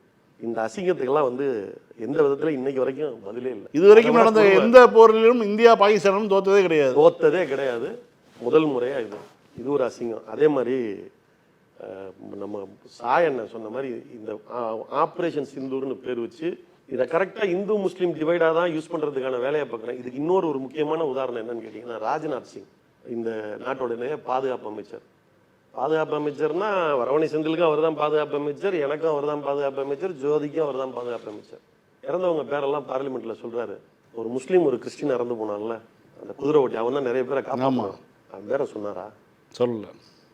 உயிர்னா எல்லாம் தாங்க உயிர், எல்லாரும் தான் உயிர். அங்கே இறந்தவங்க எல்லாரும் இந்தியர்கள் தான். மற்றதுக்கெல்லாம் இந்தியாங்கிறீங்க, இந்தியருங்கிறீங்க. அவன் 2 பேர் இந்தியர் இல்லையா? திரும்ப சொல்றாங்க. அது என்னங்க நீங்க முஸ்லீம் பேரை மட்டும் விட்டுட்டு சொன்னீங்கன்னா, உங்களெல்லாம் மறந்துட்டு கூட சொல்லியிருக்கலாமோ, நம்மளால சந்தேகத்தின் பலனை கொடுக்குறாங்க. சரிங்களா? அப்பயும் சொல்லலை. அப்போ இது எல்லாமே இது வந்து ஒரு அரசியலாக தான் பார்த்து எல்லாமே பண்றாங்களே தவிர, இந்த நாட்டை ஆளுவதற்கான தகுதியோ திறமையோ இல்லாத ஒரு கூட்டத்திடம் நாம் சிக்கி கொண்டிருப்பது இதை விட அசிங்கம் எதுவுமே இல்லை. இது போட்டோம். இன்னொரு விஷயம் கேட்டீங்க, நம்ம கீழடி, இது சம்மந்தப்பட்ட தமிழ்நாட்டுக்கு அவங்க பண்ணக்கூடிய விஷயம், இதெல்லாம் கேட்டீங்க. திரும்பவும் நான் சொல்றேன், ஒரே நாடுங்கிறாங்க, இந்தியர்கள்ங்கிறாங்க, இந்தியர்களோட பெருமைங்கிறாங்க, நாமெல்லாம் இந்தியர்களாக உணரணும்னு சொல்றாங்க. கேட்குறப்ப நல்லா இருக்கு. கீழடி எங்க இருக்கு? பாகிஸ்தான்லயா இருக்கு? எங்க இருக்கு கீழடி? எங்க இருக்கு? மதுரையிலேருந்து 8 கிலோமீட்டர் இந்தியாவில் இருக்கு. நீங்க மதுரையை விட்டுருங்க, மதுரை மட்டும் என்ன பாகிஸ்தான்லயா இருக்கு? இந்தியாவில் தான் இருக்கு. அப்போ கீழடியில் ஒரு பெருமைனா அது உனக்கு பெருமை இல்லையா? அவ்வளவு பெரிய நாகரிகம், இரும்பு காலம், இதுக்கெல்லாம் முன்னாடியிலேருந்தே இருந்திருக்குங்கிற ஒரு ஆதாரம் வருது. உலக நாடுகள்லாம் என்ன சொல்லுவோம், நாகரிகம் இந்தியாவில் தோன்றுச்சுன்னு தான் சொல்ல போகுது. இது உனக்கு பெருமை தானே. அதை உன்னால தாங்கிக்க முடியல, மறைக்கணும்னு நினைக்கிறீங்கன்னா, அப்ப நீ என்னை யாரா நினைக்கிற? நீ என்னை யாராவோ நினைச்சுக்கிட்டு நீயே உன் கூட சேர்த்து என்னைய நினைக்க சொல்ற. நீ முதல்ல அதுக்கு தகுதியா இருக்கியா? எல்லாரும் ஒன்னா என்ன வையின்னு சொல்றல்ல, நாங்க ரெடி. இப்போ வரைக்குமே அப்படிதான் இருக்கோம். சாயண்ண அழகா சொன்னாரு, இது வரைக்கும் போர்ல வந்தப்ப எல்லாம் அதிகபட்ச நிதி தமிழ்நாடு தான் கொடுத்துருக்கு. நம்மளை எவனும் ஜெயிக்கவே இல்லை. அதுல நம்ம 100 ரூபா கொடுத்தா 2வது மாநிலம் எதுன்னு பார்த்தா 50 ரூபாயா இருக்கு. நம்ம 100 ரூபா கொடுத்துருக்கோம், அடுத்த மாநிலம் எவ்வளோ 99 ரூபா, செகண்ட் வந்து ஒரு 99 ரூபா இல்லைங்க, செகண்ட் வந்து ஒரு 50 ரூபா. 50 ரூபா. இத்தனைக்கும் எந்த எல்லா நாட்டினுடைய பொருளையும், எந்த நாட்டினுடைய எல்லைப்புறங்களும் வந்து தமிழ்நாடு நம்மகிட்ட பிரச்சனை நம்மளோட ஒட்டியே இல்லை. நமக்கு ஒரு பெரிய பிரச்சனை இல்லை. நமக்கு பக்கத்தில் இருக்க நாடு நம்மளை அடிக்கிற அளவுக்கான பெரிய நாடும் இல்லை. நம்மளோட ஒட்டி இருக்கக்கூடிய கீழே இருக்கக்கூடிய நாடும் நமக்கு சமமான நாடும் இல்லை. நமக்கு பயம் இல்லை. இருந்தாலும் நம்ம பங்களிப்பு எவ்வளவு வீரர்கள் இங்கேருந்து எவ்வளவு நிதி போர் நடக்கிறப்ப எல்லாம் அதிகபட்சம் மிச்சக்கட்ட நிதியை நாங்கள் தர்றோம். நாங்கள் இந்தியா தான் நினைக்கிறோம். நீ நினைக்கிறியா? ஆனால் நீ தான் சொல்லிட்டு இருக்க எங்களுக்கு தேசிய உணர்வு இல்லை, தேசிய உணர்வு இல்லைன்னு. நாங்கள் நினைக்கிறோம், நீ நினைக்கலையே. அப்போ இங்கே கிடைக்கக்கூடிய ஒரு பெருமையை இந்தியாவோட பெருமையாக நினைக்காம தமிழ்நாட்டோட பெருமையாக நினைக்கிறோம். இதை தான் நாங்கள் ஆரிய திராவிட போர்னு சொல்லிக்கிட்டே இருக்கோம். இதை தான் நாங்கள் காலங்காலமாக சொல்லிட்டு இருக்கோம். காலங்காலமாக உனக்கு எனக்கும் சண்டடா, அவா வேற இவா வேற, நாங்கள் இதை தான் சொல்கிறோம். என்ன ஜென்மம் ஆனாலும் நீ வந்து இப்படி தான் இருப்ப, நீ திருந்தவே மாட்ட. என்ன நாங்கள் நல்லா தான் இருக்கோம், திருந்த வேண்டியது நீ தான், நாங்கள் இல்லை. எங்களை திருந்த சொல்லாத. அவருடைய பயணத்தின் மூலமாக அதனால் ஏதாவது விளைவுகள் இருக்குன்னு அவர் நம்புறாரா? இல்லை எந்த அடிப்படையில் அவர் வந்து ஏற்கனவே 2019 தேர்தலின் போதும் சரி, 2021 தேர்தலின் போதும் சரி, ராஜீவ்காந்தி 89 பயணம் பண்ணதை விட மிக அதிகமான பயணங்களை வந்து மோடி மேற்கொண்டார். இப்போ மீண்டும் இப்போ ஆரம்பிச்சிருக்காரு, தமிழ்நாட்டுக்கு வர ஆரம்பிச்சிருக்காரு. இந்த பயணங்களால் எந்த பயணம் இல்லைன்னு 2 தேர்தலில் அவங்க வந்து பார்த்துட்டாங்க. இருந்தாலும் மீண்டும் வந்து ஒரு பயணத்தை தொடங்கியிருக்காரு. 2 தேர்தல்களால பயன் இல்லை அப்படின்னா அவரை பொறுத்தல பார்த்தா சுத்திக்கிட்டே இருக்கணும்னு நினைக்கிறாரு போல இருக்கு. உள்நாடோ வெளிநாடோ டெய்லி ஒரு டூர். சிதம்பரம், கங்கை கொண்ட சோழபுரம் போயிட்டு வந்துட்டு இப்போ திரும்ப திருவண்ணாமலை திருவண்ணாமலை இன்னும் பார்க்காத இடம் இருந்தா இவர் தான் மைனர் தான் நிறைய டூர் போயிட்டே இருப்பாரு. இவர் அவருக்கு கைடா. எனக்கு தெரிஞ்சு மோடி நம்மளுக்கெல்லாம் இருக்கால, எனக்கு தெரிஞ்சு அதிகமா பயணம் போனது. இன்னொரு உண்மையை சொல்லிருக்கோம்ல, மோடிக்கு ஈடா உலக நாடுகளை சுத்துனது இல்லை நீங்களும் ஒருத்தர். சரி, அந்த உண்மையை இந்த இடத்துல பதிவு பண்ணுங்க. தமிழர்கள் இருக்க இடத்துல நான் போன காரணம் வேற. உலகம் ஃபுல்லா தமிழர்கள் இருக்கிறாங்க, அவங்களுக்கு சங்கங்கள்ல பேசுறதுக்கு போறோம், கூப்பிடுறாங்க. நான் போறது ப்ரொடக்டிவா போறோம். நீங்க தான் சொன்னீங்க இந்த இது ஆரம்பிக்கிறதுக்கு முன்னாடி, நம்ம நிகழ்ச்சி ஆரம்பிக்கிறதுக்கு முன்னாடி கூட நாங்கள் உட்காந்துட்டு இருக்கல, சிங்கப்பூர்லேருந்து ஒரு ஃபோன் வந்து சூசைட் பண்ண கேஸ் அதுன்னு சொல்றீங்க. நம்ம போறது வேலையா போறோம். இவர் எதுக்கு போறாரு, எதுக்கு வராருங்கிறது அவருக்கும் தெரியல, நமக்கும் தெரியல. ஒண்ணு வெளிநாட்டுல சுத்துவாரு, அங்கேருந்து இங்கே வந்துட்டாருன்னா உள்நாட்டுல சுத்துறாரு. இவ்வளவுதான் வேலை. இல்லைன்னா மயிலுக்கு சோதிக்கிறாரு. மோடி போனதுல இருந்து இந்தியாவுக்கு வர FDI குறைஞ்சிக்கிட்டு தான் இருக்கு, எதுவுமே ஏறல. ஃபாரின் டைரக்ட் இன்வெஸ்ட்மெண்ட் வந்து பார்த்தீங்கன்னா 2014 இருந்து படிப்படியாக குறைஞ்சு இருக்கிறதுலயே கம்மியான நிலைமைக்கு இப்ப நம்மளை கொண்டு வந்து விட்டார் மோடி. இதுதான் அவருடைய பயன். உள்நாட்டுல வளர்ந்துட்டோம் சாய், அதான் அவர் சொல்றாரு. ட்ரம்ப் சொல்லியிருக்காரு உள்நாட்டுல வளர்ந்துட்டோம், தண்ணீரை வளர்ந்துட்டோம்னு சொல்றாரு. நீங்க என்ன இப்படி குற்றம் சொல்லி பொருளாதாரம் செத்த பொருளாதாரம்னு சொல்லி டெட் எக்கனாமின்னு சொல்லியிருக்காரு. அதை ராகுல் காந்தியும் ஆமோதிச்சிருக்காரு. உண்மையாலுமே நீங்கள் பொருளாதாரம் தெரிஞ்சிடும். நீங்கள் சொல்லுங்கள், இந்தியாவுடைய பொருளாதாரத்தினுடைய நிலைமை எப்படி இருக்குது? உண்மையிலே அப்படி தாங்க இருக்குது. உண்மையிலே நிலைமைகள் அப்படி தான் இருக்குது. இப்போ கூட பார்த்தீங்கன்னா சமீபத்தில் தகவல் தொழில்நுட்ப நிறுவனங்கள்லேருந்து பல்லாயிரக்கணக்கான வேலை இழப்பு. நம்ம வந்து இப்போ அதை பேப்பரில் ஒரு செய்தியாக கடந்து போயிடுறோம். இப்போ என்ன ஆயிருக்குன்னு பார்த்தீங்கன்னா, இப்போ இவங்க வந்ததுக்கப்புறம் இவங்க உருவாக்கின சில பொருளாதார கொள்கையினால என்ன ஆகிப்போச்சு அப்படின்னு கேட்டிங்கன்னா, ஒரு கடன்கிற சூழலில் யாருமே படித்து முடித்ததுலேருந்தே எல்லாருமே ஒரு இஎம்ஐ சூழலில் சிக்கக்கூடிய சூழலை வந்து கடந்த 10 ஆண்டுகளில் வந்து பல மடங்கு வந்து பெருகிருக்கு. ஒரு 5 வருஷத்துக்கு முன்னாடி ஒருத்தர் டிசிஎஸ்லையோ இல்லை வேறு ஏதோ ஒரு கம்பெனிலேயோ ஒரு இன்ஃபோசிஸ்லேயோ வேலைக்கு சேர்ந்துருப்பார். ஒரு 1.5 லட்சம் சம்பளம் வந்திருக்கும்.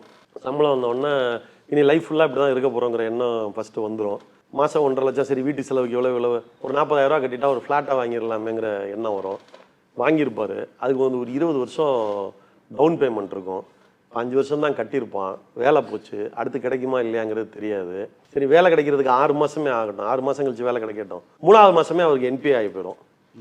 சரிங்களா? இப்போ வீடு வந்து ஜப்திக்கு வரக்கூடிய இந்த சூழ்நிலை வரும். பேங்க்குக்கு வட்டி போகிறது நிற்கும். சுழற்சி இதுக்கு சொல்ல வரேன். இது மாதிரி பைக் வாங்கியிருக்கலாம், கார் வாங்கியிருக்கலாம், அதுக்கு கட்ட முடியாமல் போகலாம். அப்போ பேங்கிங் செக்டார் வரிசைக்கு அடி வாங்க ஒரு பக்கம் ஆரம்பிக்கும். இதை தாண்டி இன்னொன்று நான் பாராளுமன்றத்தில் சம்மந்தமாக கூட பேசியிருக்கேன். என்னன்னு கேட்டிங்கன்னா, எப்படி FDI வர்றது குறைஞ்சி போச்சு அப்படின்னு சாய் சொன்னாரோ, அதே மாதிரி பொதுத்துறை நிறுவனங்களில் டெபாசிட் குறைஞ்சிக்கிட்டே இருக்குது. ஏன்னா ஒரு வங்கி அப்படின்னா என்னன்னு கேட்டிங்கன்னா, வங்கியோட வேலை 2ஆக தான் இருக்கணும். ஒன்று வரவண்ண செந்தில் எண்ணெய் 1 லட்ச ரூபா வந்திருந்தாருன்னா வாங்கி நான் டெபாசிட் வாங்கிக்கணும். டெபாசிட் வாங்கிக்கிட்டு உங்களுக்கு அரை வட்டி கொடுக்கணும். மைனர் வந்து ஒரு கம்பெனி ஆரம்பிக்க போகிறாரு, அவருக்கு 1 லட்ச ரூபா தேவைன்னா இந்த 1 லட்ச ரூபாய் தூக்கி கொடுத்துட்டு இவர்கிட்ட நான் ஒரு வட்டி வாங்கிக்கணும். நடுவில் இருக்க அரை வட்டியை வச்சு நான் என் செலவு போக நான் ஒரு லாபம் பார்த்துக்கணும். இது மட்டும்தான் என்னோட வேலையாக இருக்கணும். ஆனால் பேங்க் இன்னைக்கு என்ன ஆகி போச்சுன்னு கேட்டிங்கன்னா, இதான் ஒரு பேங்க் மேனேஜரோட வேலை. உங்ககிட்ட டெபாசிட் தேடி பிடிக்க வேண்டியது, மைனர் மாதிரி யாராருக்கு தேவையோ தொழில் ஆரம்பிக்கிற சொல்ல கொடுக்க வேண்டியது, இது மட்டும்தான் வேலை. இப்போ என்ன ஆகி போச்சு அப்படின்னு சொல்லி கேட்டிங்கன்னா, பேங்க் மேனேஜரு கோல்டு காயின் விற்கிறாரு, சரிங்களா, இன்சூரன்ஸ் விற்கிறாரு, அதுக்கப்புறம் பார்த்தீங்கன்னா மியூச்சுவல் ஃபண்டு விற்கிறாரு, எல்லா வேலையும் பார்க்குறாரு. இதுக்கு அவருக்கு ஒரு டார்கெட் வச்சிடுறாங்க. இந்த மாதம் நீ ஒரு 500 காயின் விற்கணும், மியூச்சுவல் ஃபண்டு இவ்வளோ பிடிக்கணும், அதை பிடிக்கணும், இதை பிடிக்கணும்னு வச்சுட்டாங்க. வெளியே டெபாசிட்டுக்கு டார்கெட் வைக்கல, இதுக்கு வச்சு விட்டாங்க. வச்ச உடனே இப்போ என்னன்னா, இப்போ உதாரணமாக நீங்கள் 1 லட்ச ரூபாயோட போகிறீங்கன்னு வச்சுங்களேன், போட்டால் மாதம் 500 வரும், ஏதோ ஒன்று 1000 ரூபா கிடைக்கும், வட்டி கிடைக்கும், ஓட்டிகிட்டு இருப்போம், சாப்பிட்டு போகணும். நீங்கள் வந்து ரிட்டையர்ட் ஆகிட்டு அந்த காசு எடுத்துகிட்டு போகிறீங்கன்னு வச்சுங்களேன், நான் மேனேஜர் உட்காந்துருப்பேன், வந்து உங்களை மண்டையை கழுவிடுவேன். மண்டையை கழுவிட்டு நான் என்ன பண்ணுறது, இந்த மியூச்சுவல் ஃபண்டில் எவ்வளோ போட்டிங்கன்னா, இந்த இன்சூரன்ஸில் எவ்வளோ போட்டிங்கன்னா 10 வருஷம் கழிச்சு அவ்வளோ வரும், இவ்வளோ வரும், மாதம் 1000 ரூபா வாங்கி நீங்கள் என்ன பண்ண போகிறீங்கன்னு. பேங்க் மேனேஜர் படித்தவர் நல்லவர்னு நீங்களும் பண்ணிட்டு போயிருவீங்க. அது 10 வருஷம் கழிச்சு தான் தெரியும் அது என்ன லட்சணத்தில் இருந்துச்சுங்கிறது உங்களுக்கு தெரியும். அதை விட்டுருங்க. இதில் என்ன ஆகுதுன்னா, இப்போ டெபாசிட் குறைஞ்சிட்டே வருது. இது பொதுத்துறை நிறுவனங்களோட, பொதுத்துறை வங்கிகளோட டெபாசிட் குறைஞ்சிட்டே வருது. ஏன்னா உங்களை தான் நான் இங்கே டைவர்ட் பண்ணிடுறேன், கோல்டு காயின் வாங்க வச்சுறேன், எதை பண்ணிடுறேன், டைவர்ட் பண்ணி விட்டுறேன். இப்போ டெபாசிட் குறைய குறைய வங்கியினால புது தொழில்களுக்கு கடன் கொடுக்கறது குறையுது. இப்போ நாட்டினுடைய வளர்ச்சி பாதிக்குது, புது தொழில்கள் உருவாகிறது குறையுது, நாட்டினுடைய வளர்ச்சி மிகப்பெரிய டேஞ்சர் இது. நீங்கள் சமீப காலமாக டேட்டா எடுத்து பாருங்க, இவங்க வந்ததுக்கப்புறம் பொதுத்துறை நிறுவனங்களோட டெபாசிட் வந்து குறைஞ்சிட்டே இருக்கு. இந்த ஆபத்தை இன்னும் யாரும் பேச ஆரம்பிக்கவே இல்லை. நாடாளுமன்றத்தில் நான் பேசினேன், பகிரங்கமாக சொல்கிறேன், இந்த நொடி வரை நாடாளுமன்றத்திலேருந்து வெளியிலேயே வந்துட்டேன், முன்னாள் உறுப்பினர் ஆகிட்டேன். இந்த நொடி வரை நிதி அமைச்சரிடம் இருந்தோ, கேபினெட் அமைச்சரோ இல்லை இணையமைச்சரோ யார்கிட்டேருந்து இதுக்கு பதிலே இல்லை. அதாவது மோடியினுடைய வருகை, மோடியினுடைய நாடாளுமன்ற விளக்கம், மோடியினுடைய ஆட்சி, இவற்றை பற்றியெல்லாம் பேசுறதுக்காக நம்ம இந்த நிகழ்ச்சியில் இருந்தோம்.